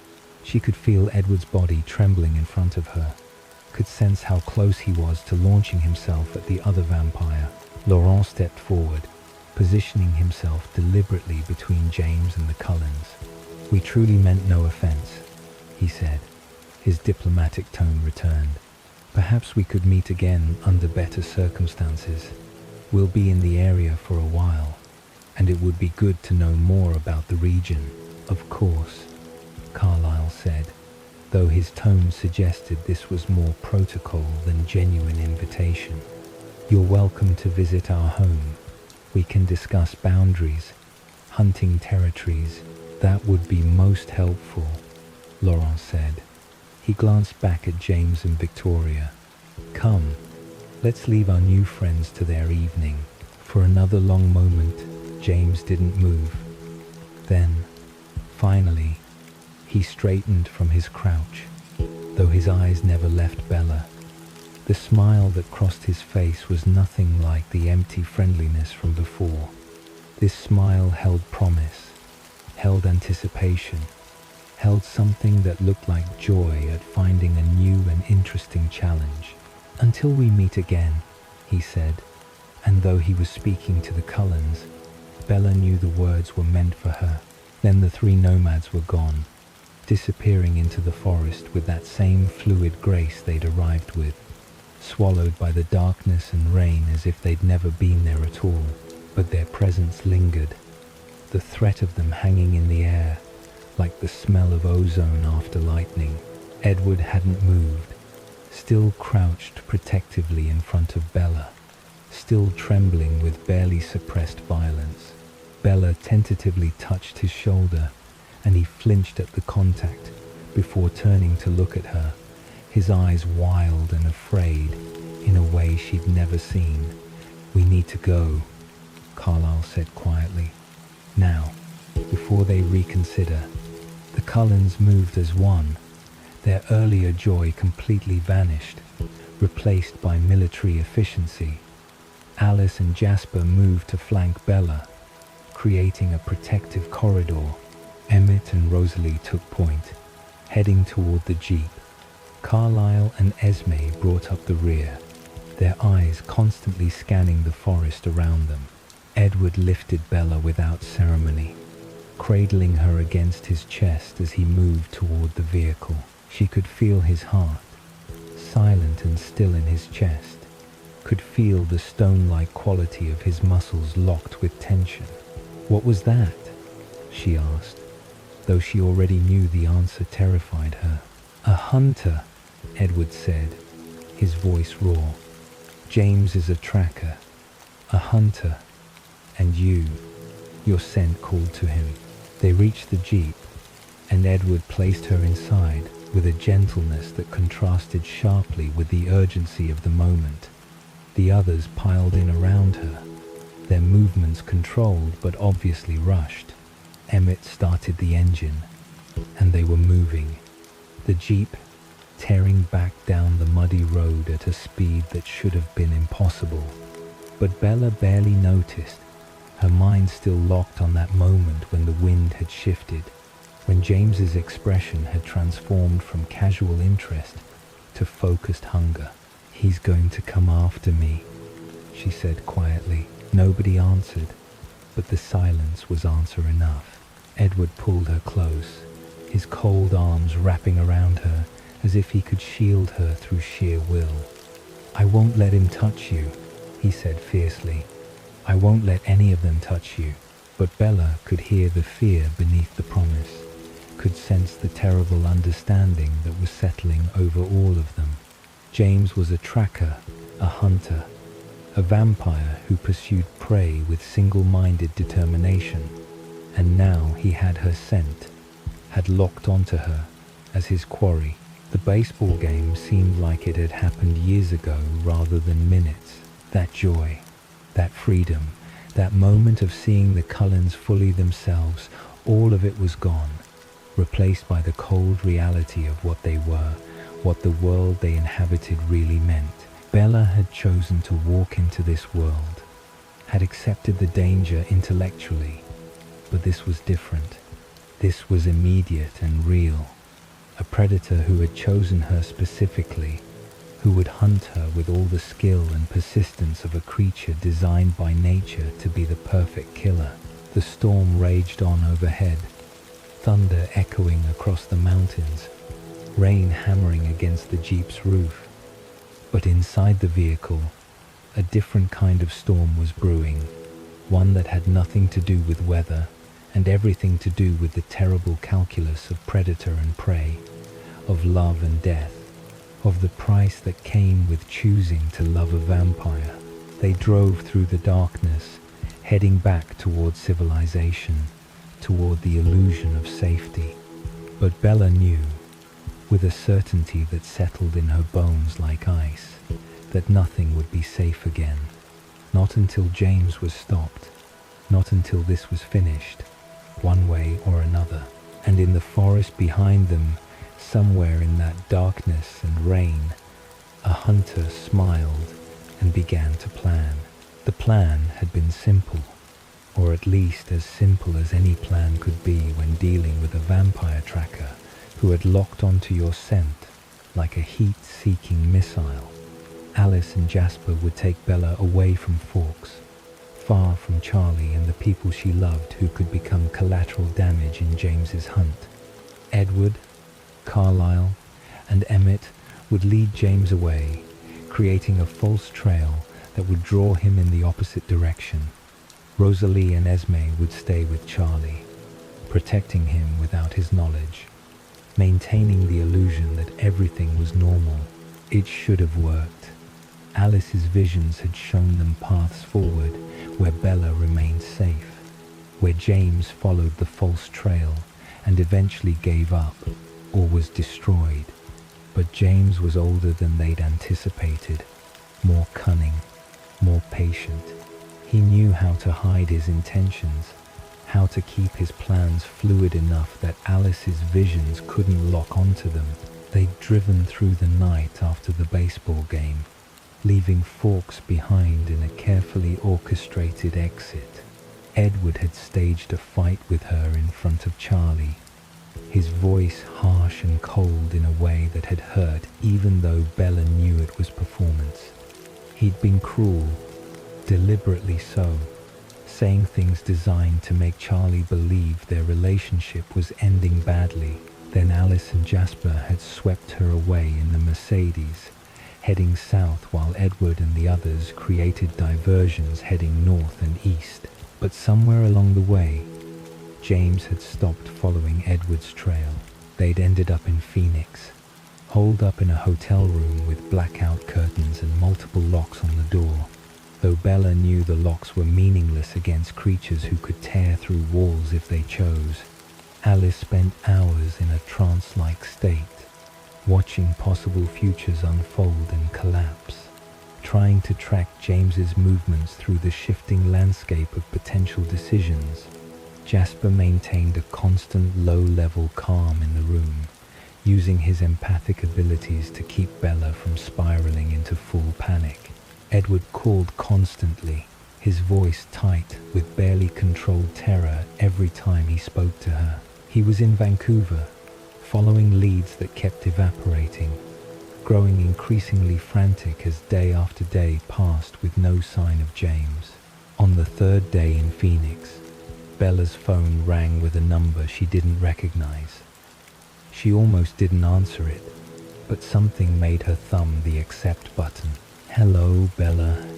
James's voice was smooth as silk, cultured and pleasant.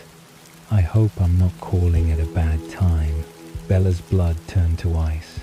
Across the room, Alice's eyes snapped into focus, her expression transforming into horror. Jasper moved instantly to Bella's side. "What do you want?" Bella asked. though she already knew the answer terrified her. "What do I want?" James laughed. "I want to finish what we started at that delightful baseball game. You see, Bella, the moment I caught your scent, the moment I saw how desperately that boy wanted to protect you, this became the most interesting hunt I've encountered in decades, perhaps centuries." Alice had her phone out, texting frantically, presumably alerting Edward and the others. Jasper's hand rested on Bella's shoulder, his influence pushing waves of artificial calm through her even as her heart hammered against her ribs. "I'm not interested in being hunted," Bella said, and the absurdity of the statement almost made her laugh. "Of course you're not," James said reasonably. "Prey never is. But that's what makes it exciting, don't you think? Your vampire friends are very protective, very clever. They've led me on quite a chase. But I've been doing this a very long time, Bella. I always get what I'm hunting. Always. Then why call? Warn you?" James sounded genuinely surprised. "Oh, I'm not warning you, Bella. I'm inviting you. You see, I have something that belongs to you.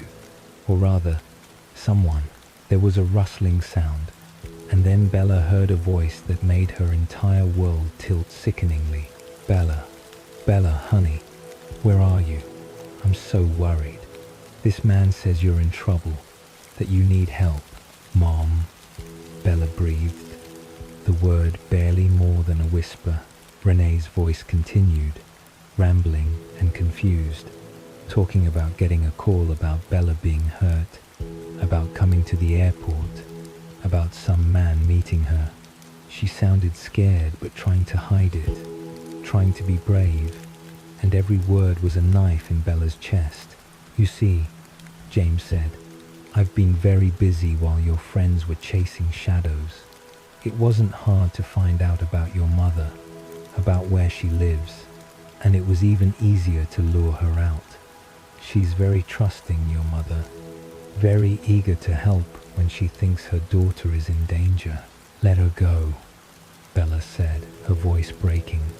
"This is between you and me." "Oh, but Bella, this is about much more than just you and me. This is about making a point.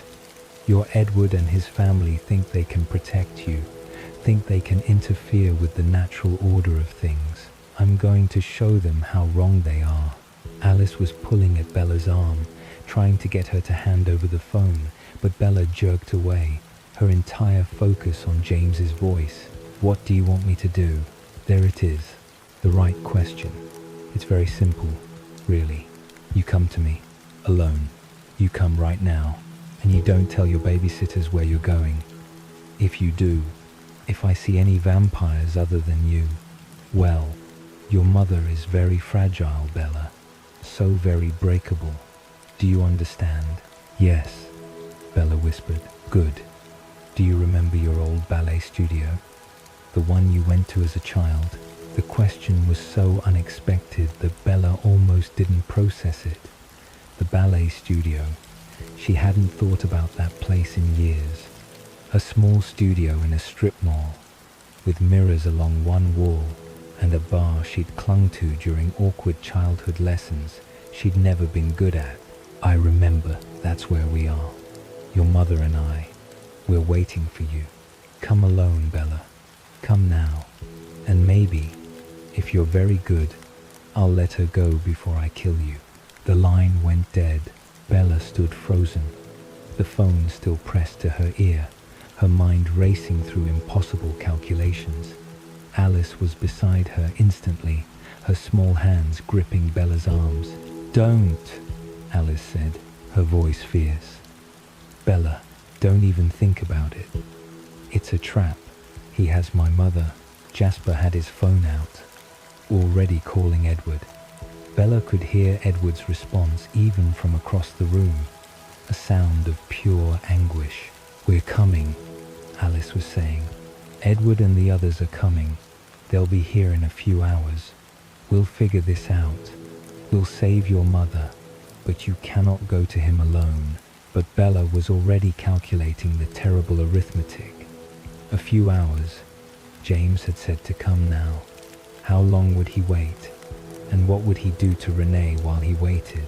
She looked at Alice, at this beautiful, immortal creature who could see the future, and knew that Alice already knew what Bella was going to do. She could see it in Alice's expression, the resignation and grief that was already settling over her features. "I'm sorry," Bella said softly. Then she moved, grabbing her jacket and her bag, heading for the door while Alice and Jasper were still processing her words. She heard Alice cry out behind her, heard Jasper's footsteps following, but she was through the door and running down the hotel corridor. Her phone was already ringing, Edward's name flashing on the screen, but she couldn't answer it, couldn't hear his voice begging her not to do this. She silenced it and kept running. The hotel lobby was busy with tourists and business travelers, enough people that Alice and Jasper couldn't use their full speed to stop her without revealing what they were. Bella saw Alice appear at the top of the escalator, saw the anguish on her face, but she was already pushing through the doors into the Phoenix sunlight. A taxi was idling at the curb, and Bella threw herself into the back seat, gasping out the address of the strip mall. The driver gave her a concerned look in the mirror, but he pulled away from the curb, and that was all that mattered. Her phone rang again and again. Edward, Alice, even Carlisle.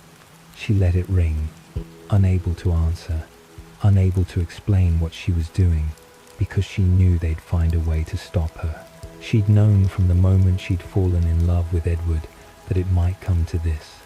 Had known that loving a vampire meant accepting danger, meant accepting the possibility of death. She'd chosen this path willingly. Renee hadn't. Renee was innocent, caught up in this nightmare through no fault of her own except being Bella's mother. The strip mall appeared exactly as she remembered it, though more run down than her childhood memories suggested. The ballet studio occupied an end unit, its windows dark.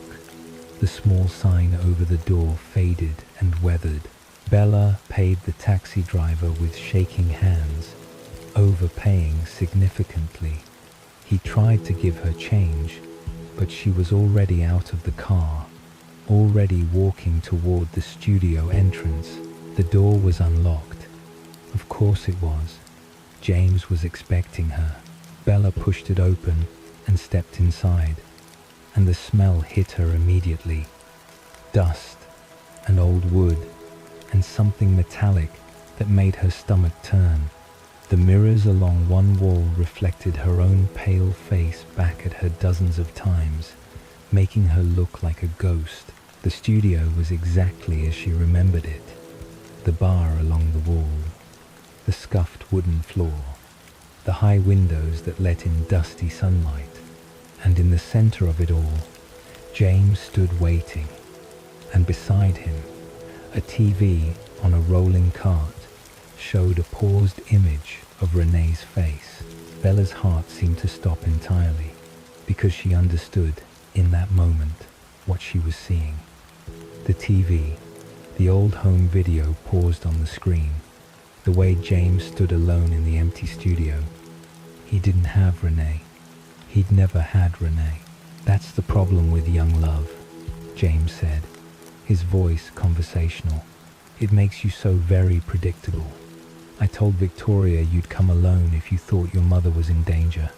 She didn't believe me, said no one was that stupid. But I knew better. Love makes people beautifully, tragically stupid." Bella took a step backward, her hand reaching for the door handle, but James was there before she could process his movement. He slammed the door shut, his body blocking the exit. "Too late for that, I'm afraid. You're here now, alone, just like I asked." He pulled out a video camera, old and battered, and set it up on a tripod facing the center of the room. The red recording light blinked on, and Bella understood with sick certainty what he intended. He was going to record this, going to make Edward watch her die. "This is for posterity," James explained. "I want Edward to see every moment, every second of your fear. I want him to understand that he failed you, that all his strength and speed and century of existence couldn't save one fragile human girl." Bella lunged for the door, pure instinct overriding rational thought. But James caught her almost lazily. His hand closed around her wrist like an iron manacle, and he lifted her off her feet with no more effort than picking up a doll. The pain when he threw her was immediate and shocking. She hit the mirrors on the far wall, and the glass shattered around her, shards cascading down like deadly rain. She felt something in her leg break on impact, heard the crack that seemed impossibly loud, and then she was on the floor among the broken glass, and everything was pain. James walked toward her slowly, deliberately, giving the camera a good view. "You know what the best part is? The irony? You thought you were saving your mother. You came here to be a hero, but she was never in danger. You sacrificed yourself for nothing. How does that feel, Bella?" She tried to crawl away, her broken leg dragging uselessly, her hand slipping in her own blood from dozens of small cuts. The pain was overwhelming, making it hard to think.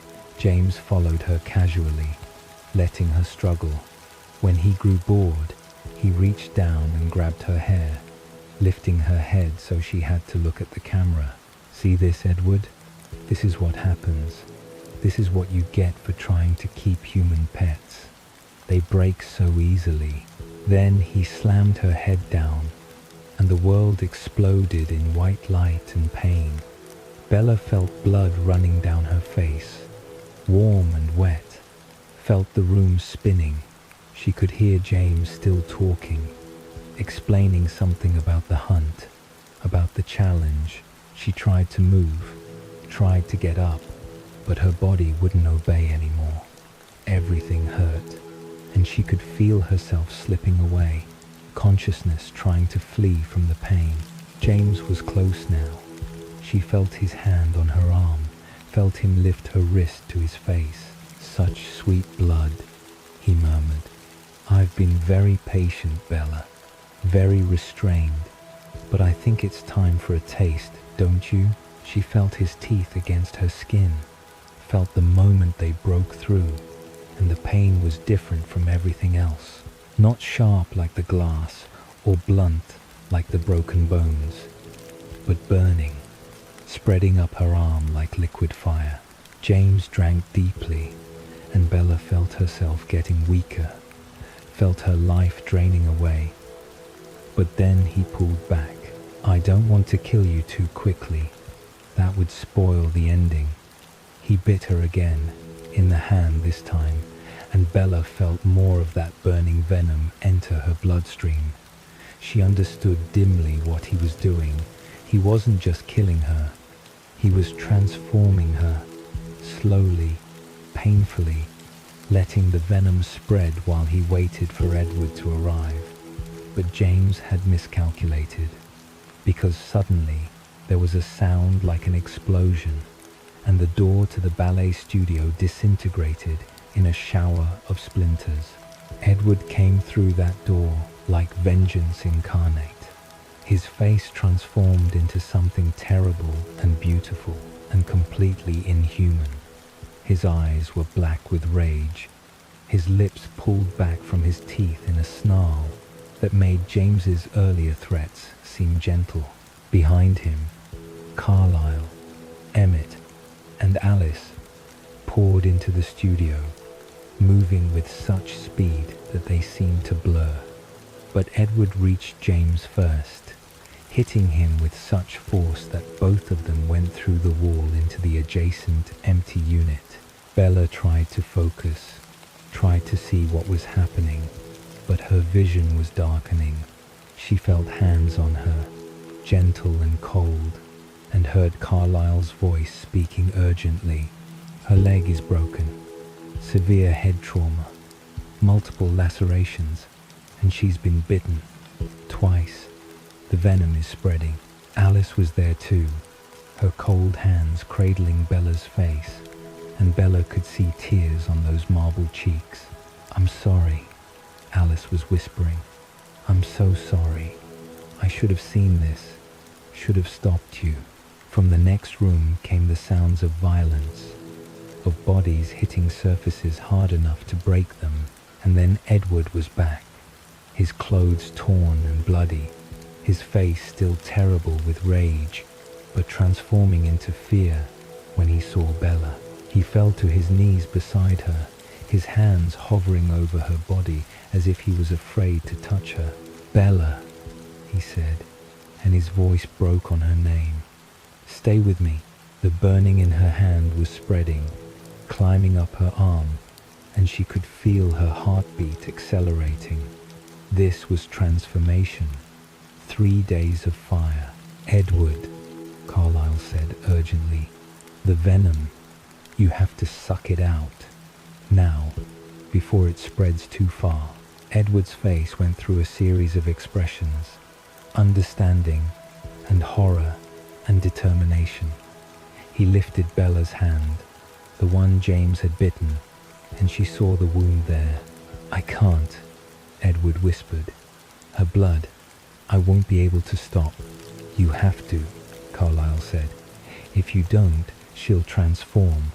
Is that what you want?" "Please," Bella managed, the word barely more than a breath.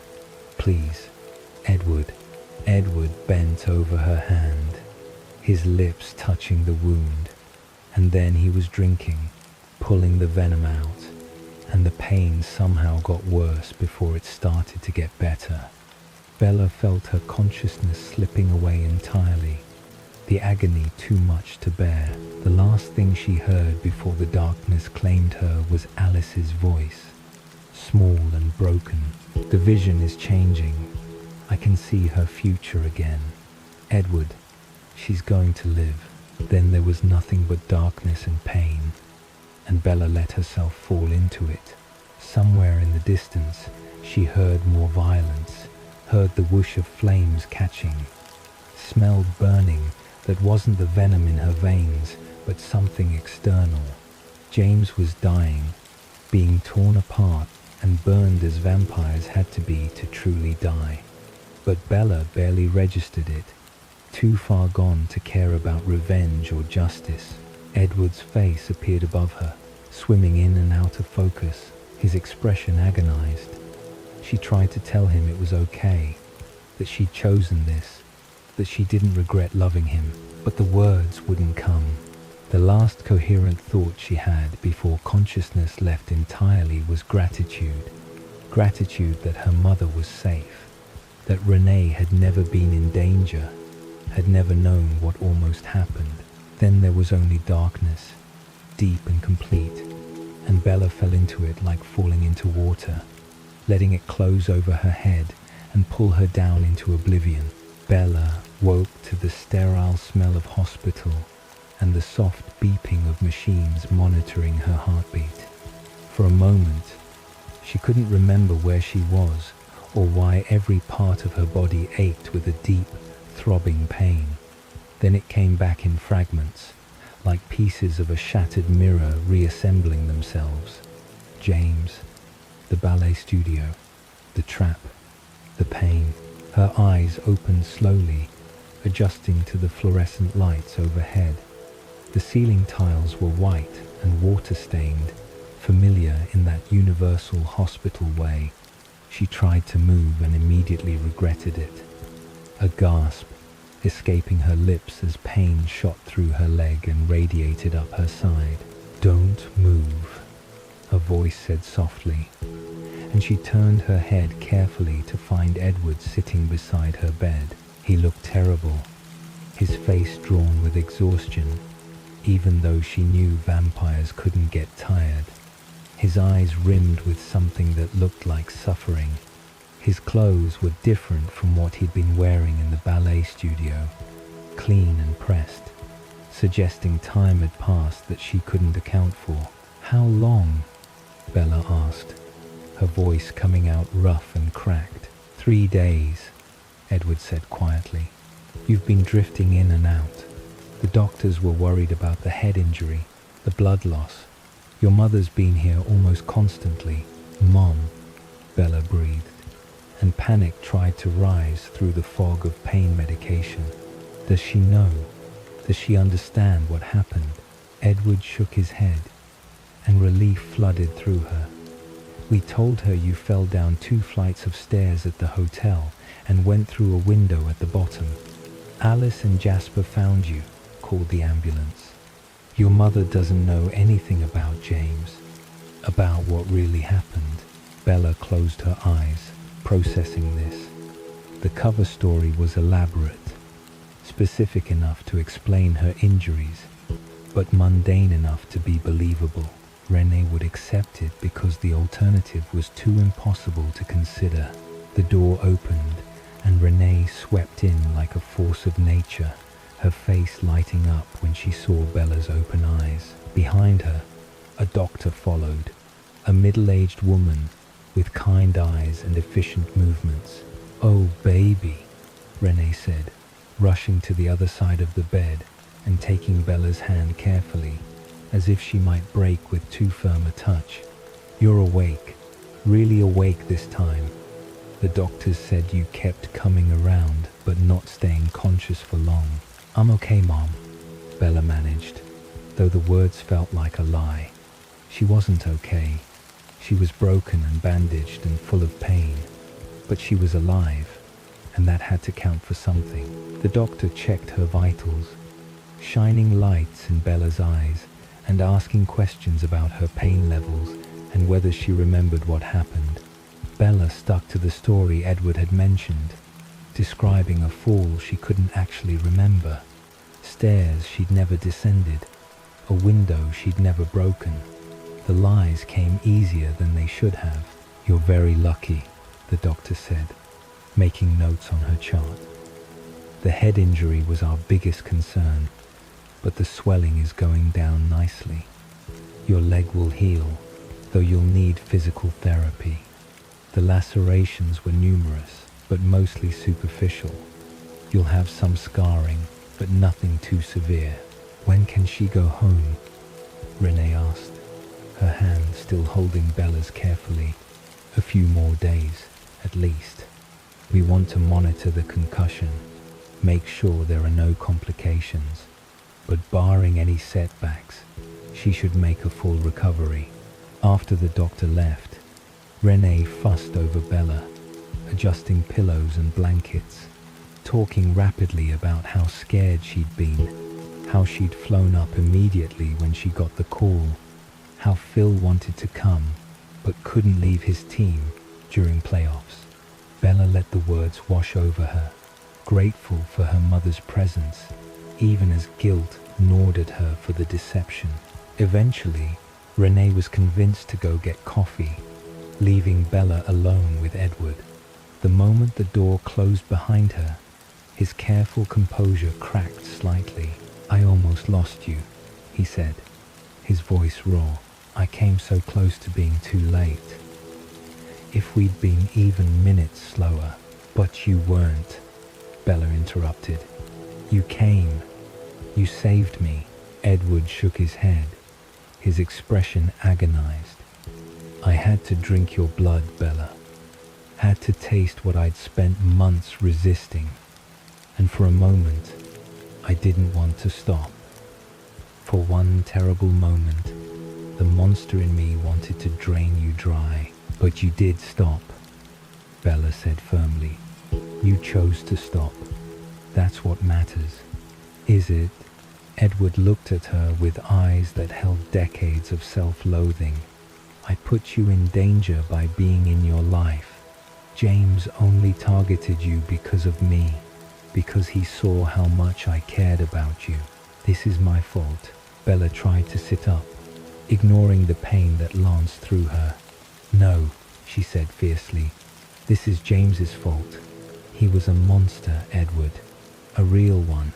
The kind that kills for sport. You're not like him. You've never been like him. How can you say that? I'm exactly like him. We're the same species, the same kind of predator. You're nothing like him, Bella insisted. He chose to hurt people. You choose not to. Every single day, you choose not to. That choice is what defines you, not what you are. Edward was quiet for a long moment, his marble features still and contemplative. Then he reached out and took her hand, careful of the IV line and the bandages. I could have lost you, he repeated softly.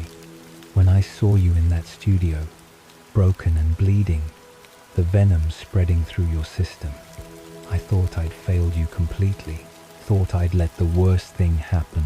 But you didn't, Bella said. The venom's gone, right? I'm not going to turn. Edward nodded. Carlyle says we got it all out in time.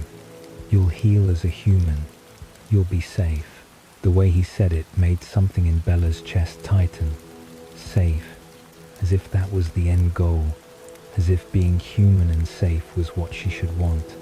But lying in this hospital bed, her body broken by a vampire's attack, she found herself thinking about transformation in a different way. Not as something being forced on her, but as a choice she might someday want to make. What happened to James? She asked, changing the subject before she said something Edward wasn't ready to hear. Edward's expression darkened. Emmett and I tore him apart. We burned the pieces. He's gone, Bella. He can't hurt you anymore. Victoria and Laurent scattered after James died. Alice has been watching for them in her visions, but they seem to have left the area entirely. Good, Bella said, though she felt strangely empty about it. She should feel relieved, should feel victorious, but mostly she just felt tired and sore and grateful to be alive. Over the next days, the hospital room became a strange kind of way station between her old life and whatever came next. Renee visited constantly, bringing magazines and books and talking about moving Bella back to Phoenix, where she could keep an eye on her. Charlie called multiple times a day, his gruff voice tight with worry even through the phone. He'd wanted to fly down immediately, but Bella had convinced him it wasn't necessary, that she was fine and would be home soon.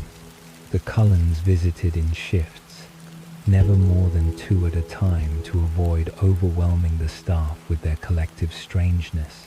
Alice brought flowers and sat on the edge of the bed, chattering about fashion and movies and everything except what had happened in the ballet studio. But Bella could see the guilt in her eyes, the weight of having failed to prevent what her visions should have shown her. I'm sorry, Alice said quietly one afternoon when they were alone.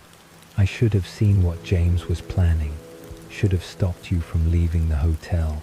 You couldn't have stopped me, Bella said honestly. I would have found a way. I thought my mother was in danger, Alice. What else could I have done? Trusted us to save her, Alice said. Believed that we could handle it without you sacrificing yourself. Maybe, Bella admitted. But I'm not sure I could have lived with myself if I'd waited and something happened to her. Alice was quiet for a moment, her expression distant in that way that meant she was looking at possible futures. Then she smiled, and it was genuine, reaching her eyes. You're going to be okay, she said. I can see it. Not just healed, but okay. Happy, even. Emmett visited with Rosalie, and to Bella's surprise, Rosalie wasn't hostile. She stood by the window while Emmett joked and told exaggerated stories about dismembering James. But when she finally spoke, her voice was softer than Bella had ever heard it. You were brave, Rosalie said. Stupid, but brave. Not many humans would walk into a trap for someone they love. I didn't feel brave, Bella admitted. I felt terrified. That's what makes it brave, Rosalie said. Doing it anyway, despite the fear. It wasn't forgiveness. Exactly. or acceptance, but it was something, a crack in the wall Rosalie had maintained between them. Carlyle visited most evenings, checking her medical charts with professional interest and discussing her treatment with her doctors, who seemed both impressed and slightly intimidated by his extensive medical knowledge. He never mentioned the ballet studio directly, but once, when they were alone, he squeezed her hand gently. "You reminded Edward why he chooses this life," Carlyle said. "Why abstaining from human blood, why protecting rather than hunting matters. That's a gift, Bella. Don't underestimate its value." Jasper came only once, staying near the door and keeping his visit brief. Bella understood why. The hospital was full of blood and pain and human suffering, all of it calling to his thirst. But he'd come anyway, had fought against his nature to check on her. "Thank you," Bella said simply, "for trying to stop me, for calling Edward." Jasper nodded, his expression carefully controlled. "Alice would never have forgiven me if something happened to you," he said, "and neither would I. But it was Edward who was there most often, spending hours by her bedside even when she slept, his cold hand holding hers carefully. He was quieter than usual, more withdrawn, and Bella could feel the distance he was trying to create, the wall he was building between them, brick by careful brick. On her 5th day in the hospital, Bella finally confronted him about it. "You're thinking about leaving," she said. "Not right now, but eventually. You're thinking this proves we shouldn't be together." Edward's expression confirmed what she'd already known. "Bella," he started, but she cut him off. "Don't," she said. "Don't tell me it's for my own good, or that you're too dangerous, or that I deserve a normal human life. I knew what I was choosing when I chose you, Edward. This doesn't change that." "It should," Edward said, his voice tight. "You almost died. You would have died if we'd been minutes slower. How can you look at what happened and still want this?" "Because I love you," Bella said simply. "Because even lying here, broken and bandaged, I don't regret it. I don't regret loving you." "You should," Edward whispered. "You should regret every moment." "But I don't," Bella insisted. "And you don't get to make that choice for me. You don't get to decide what I should feel or what I should want." They stared at each other, the machines beeping steadily in the background, marking Bella's very human heartbeat. Finally, Edward looked away. "I can't lose you again," he said quietly. "I can't go through that again, Bella. It would destroy me." "Then don't leave," Bella said. "Stay. Let me heal. Let us figure this out together." Edward was silent for a long moment. Then, finally, he nodded. "Okay," he said. "Okay." The conversation about transformation came up again on her 7th day, when Carlyle stopped by to check on her healing progress. Renee had gone back to the hotel to sleep, finally convinced that Bella was stable enough to be left alone for a few hours. "Have you thought about it?" Carlyle asked gently, after examining her leg. "About becoming like us?" Edward stiffened in his chair, but Bella had been expecting the question. Of course she'd thought about it. Lying in this hospital bed, her body broken by a vampire's attack, how could she not think about it? "Yes," she admitted, "but Edward doesn't want that for me." Carlyle glanced at Edward, his expression understanding. "Edward wants to protect your humanity, your soul. He sees vampirism as a curse, not a gift. But ultimately, Bella, it's your choice, your life. No one can make that decision for you." "I'm not ready," Bella said honestly. "Not yet, but someday, maybe someday I will be." Edward made a sound of protest. But Carlyle held up a hand. "Someday is not today," he said. "There's no rush, no pressure. Live your human life, Bella. Experience everything it has to offer. The choice will still be there if and when you decide you want it." After Carlyle left, Edward sat with his head in his hands, the picture of despair. "I can't be the one to damn you to this existence," he said. "I can't be responsible for taking your soul." "What if you're not taking it?" Bella asked. "What if I'm choosing to give it? And what if souls aren't what we think they are anyway? You have more humanity in you than most humans I've known. Edward, if that's what a vampire without a soul looks like, then maybe the whole concept is wrong." Edward looked at her, and in his eyes she saw the war he was fighting, between his love for her and his fear of corrupting her. It was a war she knew he might never stop fighting, a conflict that would define their relationship for however long it lasted. But that was a problem for another day. For now, she was alive, she was healing, and Edward was here, holding her hand, choosing to stay despite his fears. On her 9th day in the hospital, the doctors cleared her for discharge.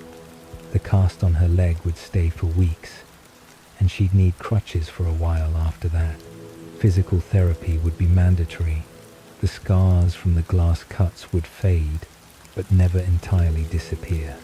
But she was alive and whole and going home. Renee wanted her to come back to Phoenix, to recuperate in the sunshine where she could keep watch over her daughter. But Bella insisted on returning to Forks, to Charlie, to the life she'd built there. After much discussion and many tears, Renee finally agreed, making Bella promise to call every day and visit soon. The flight back to Seattle was uncomfortable, the cast making it difficult to find a comfortable position. Edward sat beside her in first class, courtesy of the Cullens' seemingly endless resources, and helped her navigate the airport with patient care. Charlie picked them up at the airport, and the look on his face when he saw Bella on crutches, pale and thin, and obviously injured, made her throat tight with emotion. He pulled her into a careful hug, mindful of her injuries, and she heard his voice crack slightly when he spoke. "Welcome home, Bells," he said. "Let's get you settled." The next weeks passed in a slow progression of healing. Charlie fussed over her constantly, cooking her favorite meals and making sure she took her pain medication on schedule. He'd rearranged the living room so she could sleep on the couch, not wanting her to navigate the stairs until she was steadier on her crutches. Edward visited every day, though he was careful to leave before Charlie went to bed, maintaining the appearance of propriety. They talked about everything and nothing, carefully avoiding the heavy topics that still lay between them like landmines. The question of transformation, the danger of their relationship, the future they might or might not have together. Jacob Black appeared one afternoon, sent by Billy with a message that was barely disguised as a casual visit. He sat on the edge of the couch, his young face serious beyond his years, and delivered Billy's words with obvious reluctance.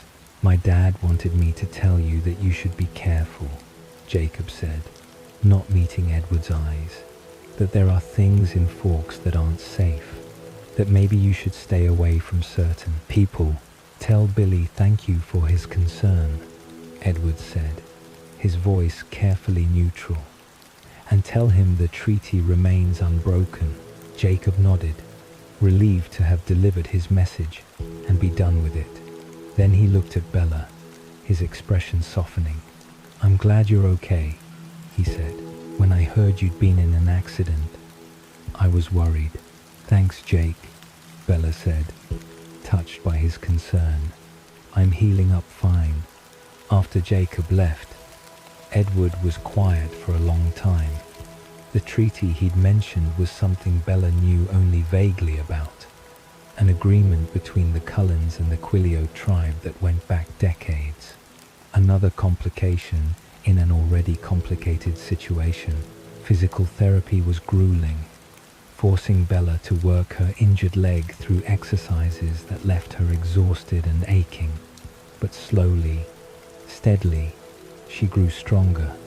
The crutches gave way to a cane, and eventually to just a slight limp that the therapist assured her would fade with time.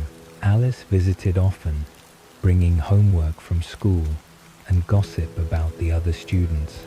Apparently, Bella's accident had been the talk of Forks High for weeks, with wild theories circulating about what had really happened. Some said she'd tried to commit suicide. Others claimed she'd been in a fight. The truth, of course, was more impossible than any of their theories. Spring came to Forks gradually, the endless rain giving way to slightly less rain and the occasional glimpse of watery sunshine. Bella marked her recovery in small milestones. The first day she walked without limping. The first day she didn't need pain medication. The first day she looked in the mirror and didn't see a victim staring back at her. Edward watched all of this with an expression that was equal parts relief and sorrow. He was grateful she was healing. She could see that, but he was also terrified, constantly vigilant for any sign that danger was returning to her life. One evening, as they sat on the porch, watching the rain fall in the gathering dusk, Bella finally addressed what had been hovering between them for weeks. "You can't protect me from everything," she said quietly. "No matter how careful you are, how vigilant, bad things can still happen. That's just life, Edward. Human or vampire, no one is ever completely safe." "I know," Edward said, "but that doesn't mean I have to make it easier for danger to find you." "Is that what I am?" Bella asked. "Just danger? Just a risk you're managing?" Edward turned to look at her, and the expression on his face was raw with emotion. "You're everything," he said. "You're everything I never thought I'd have, everything I didn't think I deserved, and that terrifies me more than anything else ever has." Bella took his cold hand in hers, threading their fingers together. "Then be terrified," she said. "I am too, but let's be terrified together, okay? Don't push me away because you're scared." Edward pulled her close, carefully mindful of her still healing injuries, and pressed his lips to her hair. "Okay," he whispered. Together, the question of their future remained unanswered, hovering over them like the perpetual clouds that hung over Forks. But for now, in this moment, they had each other. Bella was alive and healing and choosing every day to love someone impossible. Edward was staying and fighting his nature and learning that love sometimes meant accepting risk rather than eliminating it. It wasn't a perfect resolution. The danger hadn't disappeared entirely. Victoria and Laurent were still out there somewhere, and Alice's visions couldn't always see them clearly. The Volturi existed, that mysterious vampire government Edward had mentioned once, who had rules about humans knowing too much about the vampire world. Charlie remained oblivious, but suspicious. Renee called daily, worried about her daughter living so far away. But Bella had learned something important in that ballet studio. In those moments when she thought she was going to die, she'd learned that love was worth the risk, that choosing to live fully, even if it meant accepting danger, was better than choosing safety and losing everything that made life worth living. So she healed, and she lived, and she loved her vampire despite the impossibility of it all. And if someday she chose transformation, chose eternity, it would be her choice, made with full knowledge of what she was accepting and what she was giving up.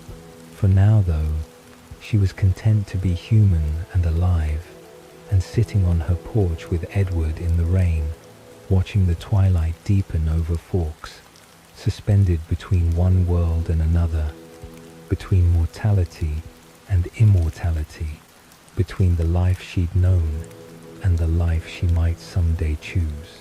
And in that in-between space, that liminal twilight existence, she found a kind of peace. Spring gave way to the softer warmth of late May, and with it came the relentless march toward prom, that peculiarly American ritual that seemed to consume Forks High School with an intensity Bella found both amusing and exhausting. Posters appeared in hallways advertising the theme, which was some variation on Enchanted Evening, complete with twinkling lights and promises of magic. Bella had assumed she would skip prom entirely. She'd never been to a dance in Phoenix, had always found excuses to avoid them. The thought of spending an evening in uncomfortable shoes, making small talk while attempting to dance with her characteristic lack of coordination held no appeal whatsoever. But she'd failed to account for Alice Cullen. Alice appeared at Bella's house on a Saturday morning, 3 weeks before prom, with the determination of a general planning a military campaign. She swept past Charlie and cornered Bella in her bedroom before she'd even finished breakfast. "We're going dress shopping," Alice announced, her eyes sparkling with an excitement that Bella immediately found suspicious. "We are not," Bella said. "I'm not going to prom, Alice. I don't dance. I don't do dresses. And my leg is still not 100% healed." "Your leg is fine," Alice said dismissively. "The physical therapist cleared you weeks ago, and you are absolutely going to prom because Edward wants to take you and I've already seen it. So arguing is pointless."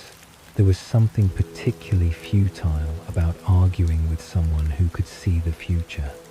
If Alice had already seen Bella at prom, then presumably she was going to end up there regardless of her current objections. "I hate you," Bella said without heat. "No, you don't," Alice said cheerfully. "Now get dressed. We have appointments in Port Angeles in 2 hours." The shopping trip was exactly as torturous as Bella had anticipated. Alice dragged her through boutique after boutique, pulling dresses off racks with the efficiency of someone who already knew exactly what she was looking for. Finally, in a small shop tucked away on a side street, Alice found what she'd apparently been searching for. The dress was simpler than most of the others, a deep blue that reminded Bella of the ocean at dusk. The fabric flowed rather than puffed, falling in clean lines that somehow managed to be both elegant and understated. "Perfect," Alice said with satisfaction, and something in her tone suggested she'd seen this moment before. The weeks leading up to prom passed with strange normalcy. School continued its familiar rhythm. Edward picked Bella up every morning and drove her home every afternoon. They'd settled into a kind of routine, a carefully maintained balance between the human world and the supernatural one. But underneath the normalcy, tensions remained. Edward was still overly protective, still flinching slightly whenever Bella moved too quickly. The memory of the ballet studio lingered between them like a ghost, and the question of Bella's future, of whether she would someday choose transformation, hung over them like the perpetual clouds that blanketed Forks. The night of prom arrived with typical Pacific Northwest ambivalence, the weather unable to decide between rain and merely threatening to rain. Bella spent the afternoon under Alice's care, submitting to hair and makeup with the resignation of someone being prepared for sacrifice. When she finally allowed Bella to look in the mirror, Bella barely recognized herself. Her hair fell in soft waves. Her eyes looked larger, more defined. The dress transformed her from awkward teenager into something that almost looked graceful. Edward arrived as the sun was beginning its slow descent toward the horizon, and the expression on his face when he saw Bella made all of Alice's fussing seem worthwhile. He stood in the doorway, wearing a tuxedo that fit him with the perfection of something custom-made, his golden eyes bright with an emotion Bella couldn't quite name. "You look beautiful," he said, and his voice held a reverence that made Bella's cheeks flush. Charlie insisted on taking pictures, wielding his camera with determined enthusiasm. He made them pose on the porch, in front of the truck, by the door. Edward submitted to it all with patient grace. "Have her home by 11, Charlie said to Edward, his tone carrying parental authority despite the fact that Edward was technically older than Charlie by nearly a century. "Yes, sir," Edward said seriously. The drive to the high school was quiet, comfortable. The parking lot was already filling with cars, students emerging in their formal wear. Music drifted from the gymnasium, some pop song Bella vaguely recognized.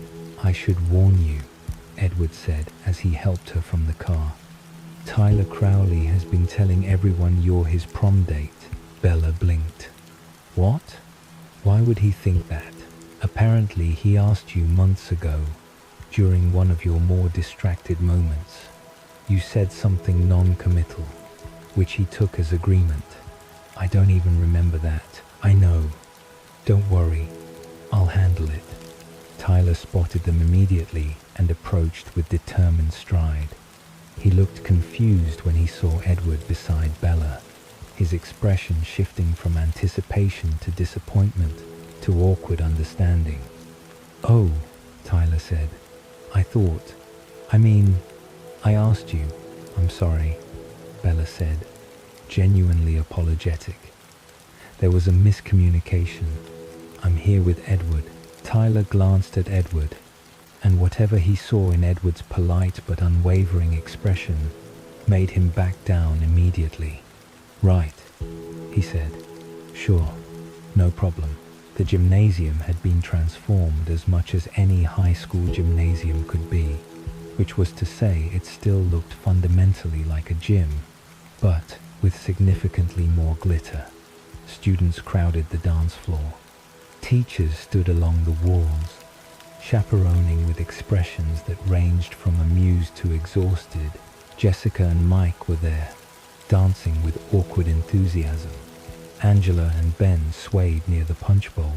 Even Rosalie and Emmett had shown up, though they stood apart from the crowd, their supernatural beauty making them look like they'd wandered in from a different event entirely. Alice found them immediately, Jasper in tow.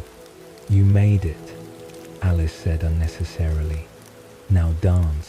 "I can't dance," Bella protested, but Edward was already guiding her toward the floor. "Trust me," he said. "I won't let you fall." What he didn't mention was that he had no intention of making her actually dance. Instead, he held her close and moved them in gentle circles, his feet doing all the actual work while hers basically just shuffled in place. He carried most of her weight, making the ridiculous shoes irrelevant, and somehow made it look natural. "This is cheating," Bella murmured against his shoulder. "This is adaptation," Edward corrected, and she could hear the smile in his voice. They moved together to slow songs and fast ones, Edward adjusting their movement to match the tempo but never requiring Bella to do more than stay upright. Other couples swirled around them, but Bella barely noticed. She was too focused on the feeling of Edward's arms around her, the strange perfection of this moment. It was absurd, really. Here she was, at a high school prom, with a vampire who was older than her grandparents, pretending to be a teenager. The whole situation was ridiculous, impossible, and yet it was also perfect in a way Bella hadn't expected, because despite everything, this moment was fundamentally normal. They were just two people at a dance, moving together to music. What are you thinking? Edward asked. That this is the most normal thing we've ever done together, Bella said. And somehow, that makes it feel special. You make everything feel special, Edward said. Even the mundane becomes extraordinary when I'm with you. Then, she felt Edward stiffen slightly, his body going tense. She opened her eyes to find him looking toward the gymnasium entrance. What is it? Bella asked. Jacob Black stood in the doorway, looking uncomfortable in khakis and a button-down shirt, his eyes scanning the crowd until they found Bella and Edward. Your friend from the reservation, Edward said carefully. He has a message. They made their way through the crowd to where Jacob waited. He shifted his weight nervously when they approached. Hey, Bella, Jacob said. Sorry to crash your prom. My dad insisted I come talk to you. What's wrong? Bella asked. Is Billy okay? He's fine, Jacob assured her quickly. He just wanted me to give you a message about being careful, about remembering what I told you at the beach. Bella remembered the stories about the cold ones, about the treaty between the tribe and the vampires. Billy's warning carried through his son. Tell your father thank you for his concern, Edward said politely but with an edge, and assure him that we're being extremely careful. The treaty remains unbroken. Jacob nodded, clearly relieved to have delivered his message. Look, I'm sorry. I know this is weird. I just promised my dad I'd come. It's okay, Jake, Bella said. I appreciate you looking out for me. After Jacob left, Edward and Bella stood in the relative quiet outside the gymnasium. The music was muffled through the walls. He's right to be concerned, Edward said quietly. What we're doing, being together like this, it breaks every rule. Vampires and humans aren't meant to love each other, Bella. And yet we do, Bella said firmly. That has to count for something. Edward turned to look at her, his features holding all the weight of his century of existence. It counts for everything, but that doesn't make it safe. I don't want safe, Bella said. I want you. They stood in silence for a moment.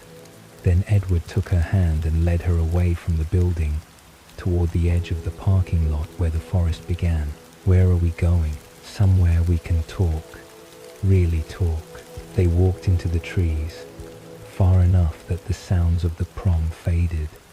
Moonlight filtered through the branches.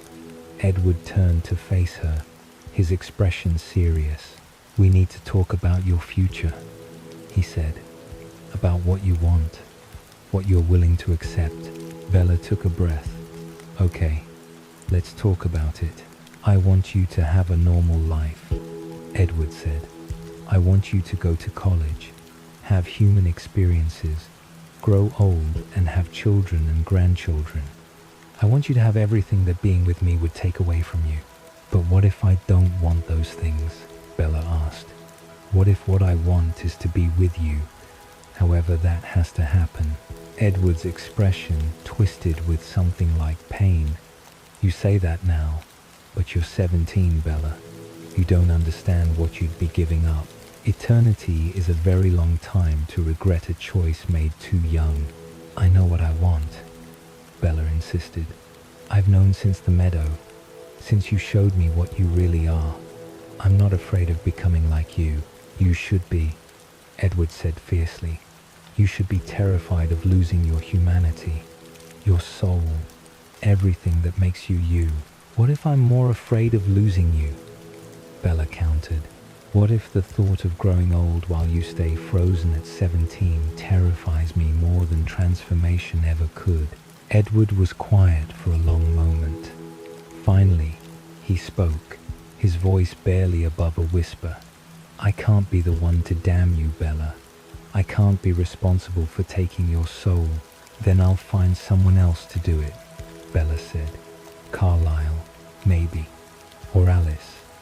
If that's what it takes to be with you forever, I'll find a way.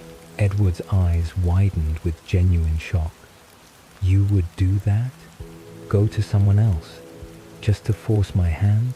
If that's what it takes to make you understand that this is my choice, Bella said, then yes. They stared at each other in the moonlight. Then Edward pulled her close, his arms wrapping around her, his lips pressing against her hair. I won't damn you to eternity, he said firmly, but I won't leave you either. We'll find a compromise, Bella. Somehow. What does that mean? It means you live your human life, Edward said. Graduate. Go to college if you want. Experience everything you can. And if, after all that, you still want this, still want me and immortality, then we'll talk about it again. How long? Bella asked. A few years at least. Long enough for you to be sure.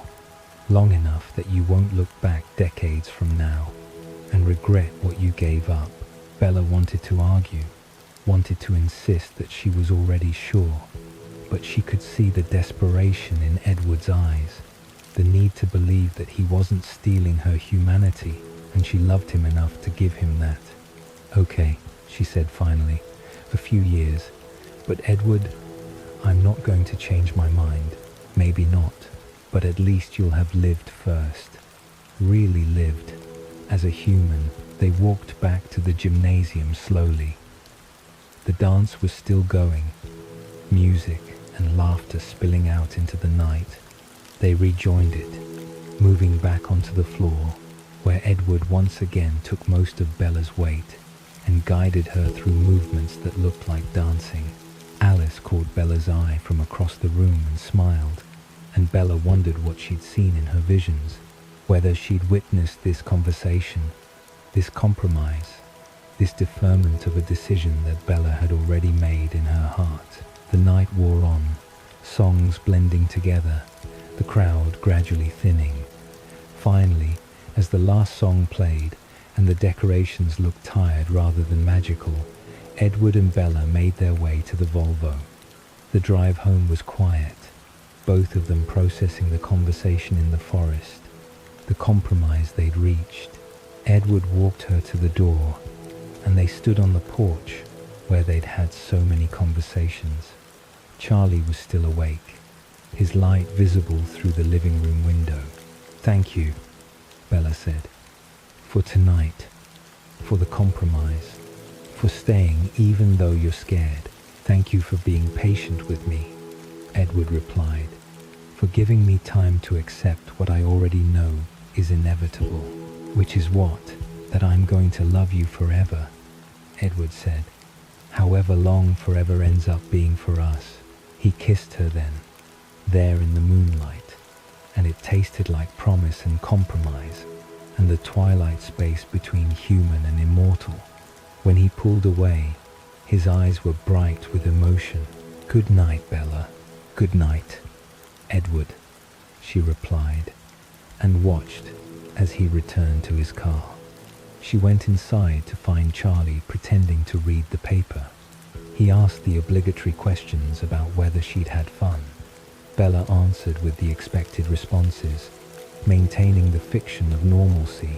That night, lying in bed with her prom dress hanging in her closet, Bella thought about the conversation with Edward, about his insistence that she live her human life fully before making the choice to give it up, about the years stretching ahead, filled with ordinary experiences and extraordinary love.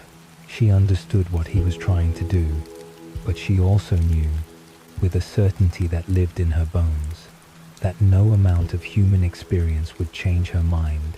She'd already chosen. The rest was just time passing until Edward could accept what Bella already knew. She would become like him. Eventually, inevitably, she would trade mortality for eternity. But until then, she would live in the twilight space between, loving her vampire and being loved in return.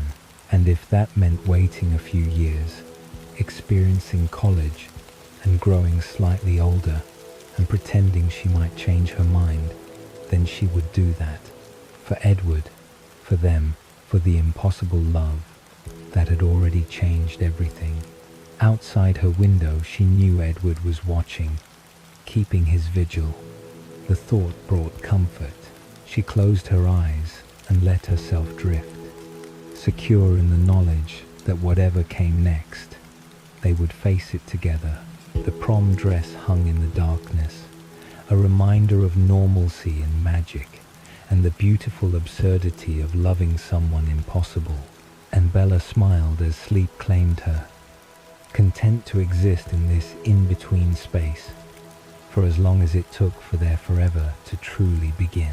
And so Bella Swan chose her path, though the destination remained uncertain. In Edward Cullen, she found something beyond human love, something eternal, dangerous, and beautiful. The questions remained unanswered. Would she become like him, surrendering her humanity for immortality? Would their love survive the danger that seemed to follow them? Could a human girl and a vampire truly build a life together? But for now, in this moment, they had each other. Edward had found in Bella something he'd searched for across 9 decades, a reason to be. And Bella had found something she'd never expected, a place where she belonged, even if that place was beside someone who wasn't entirely of this world. The forests of Forks held their secrets still. The Cullens remained, golden-eyed and beautiful, playing at being human. And Bella walked between 2 worlds, the ordinary and the impossible, the mortal and the eternal. Like Twilight itself, she existed in the space between, and there, for now, she was content. This was not an ending. This was only the beginning of forever.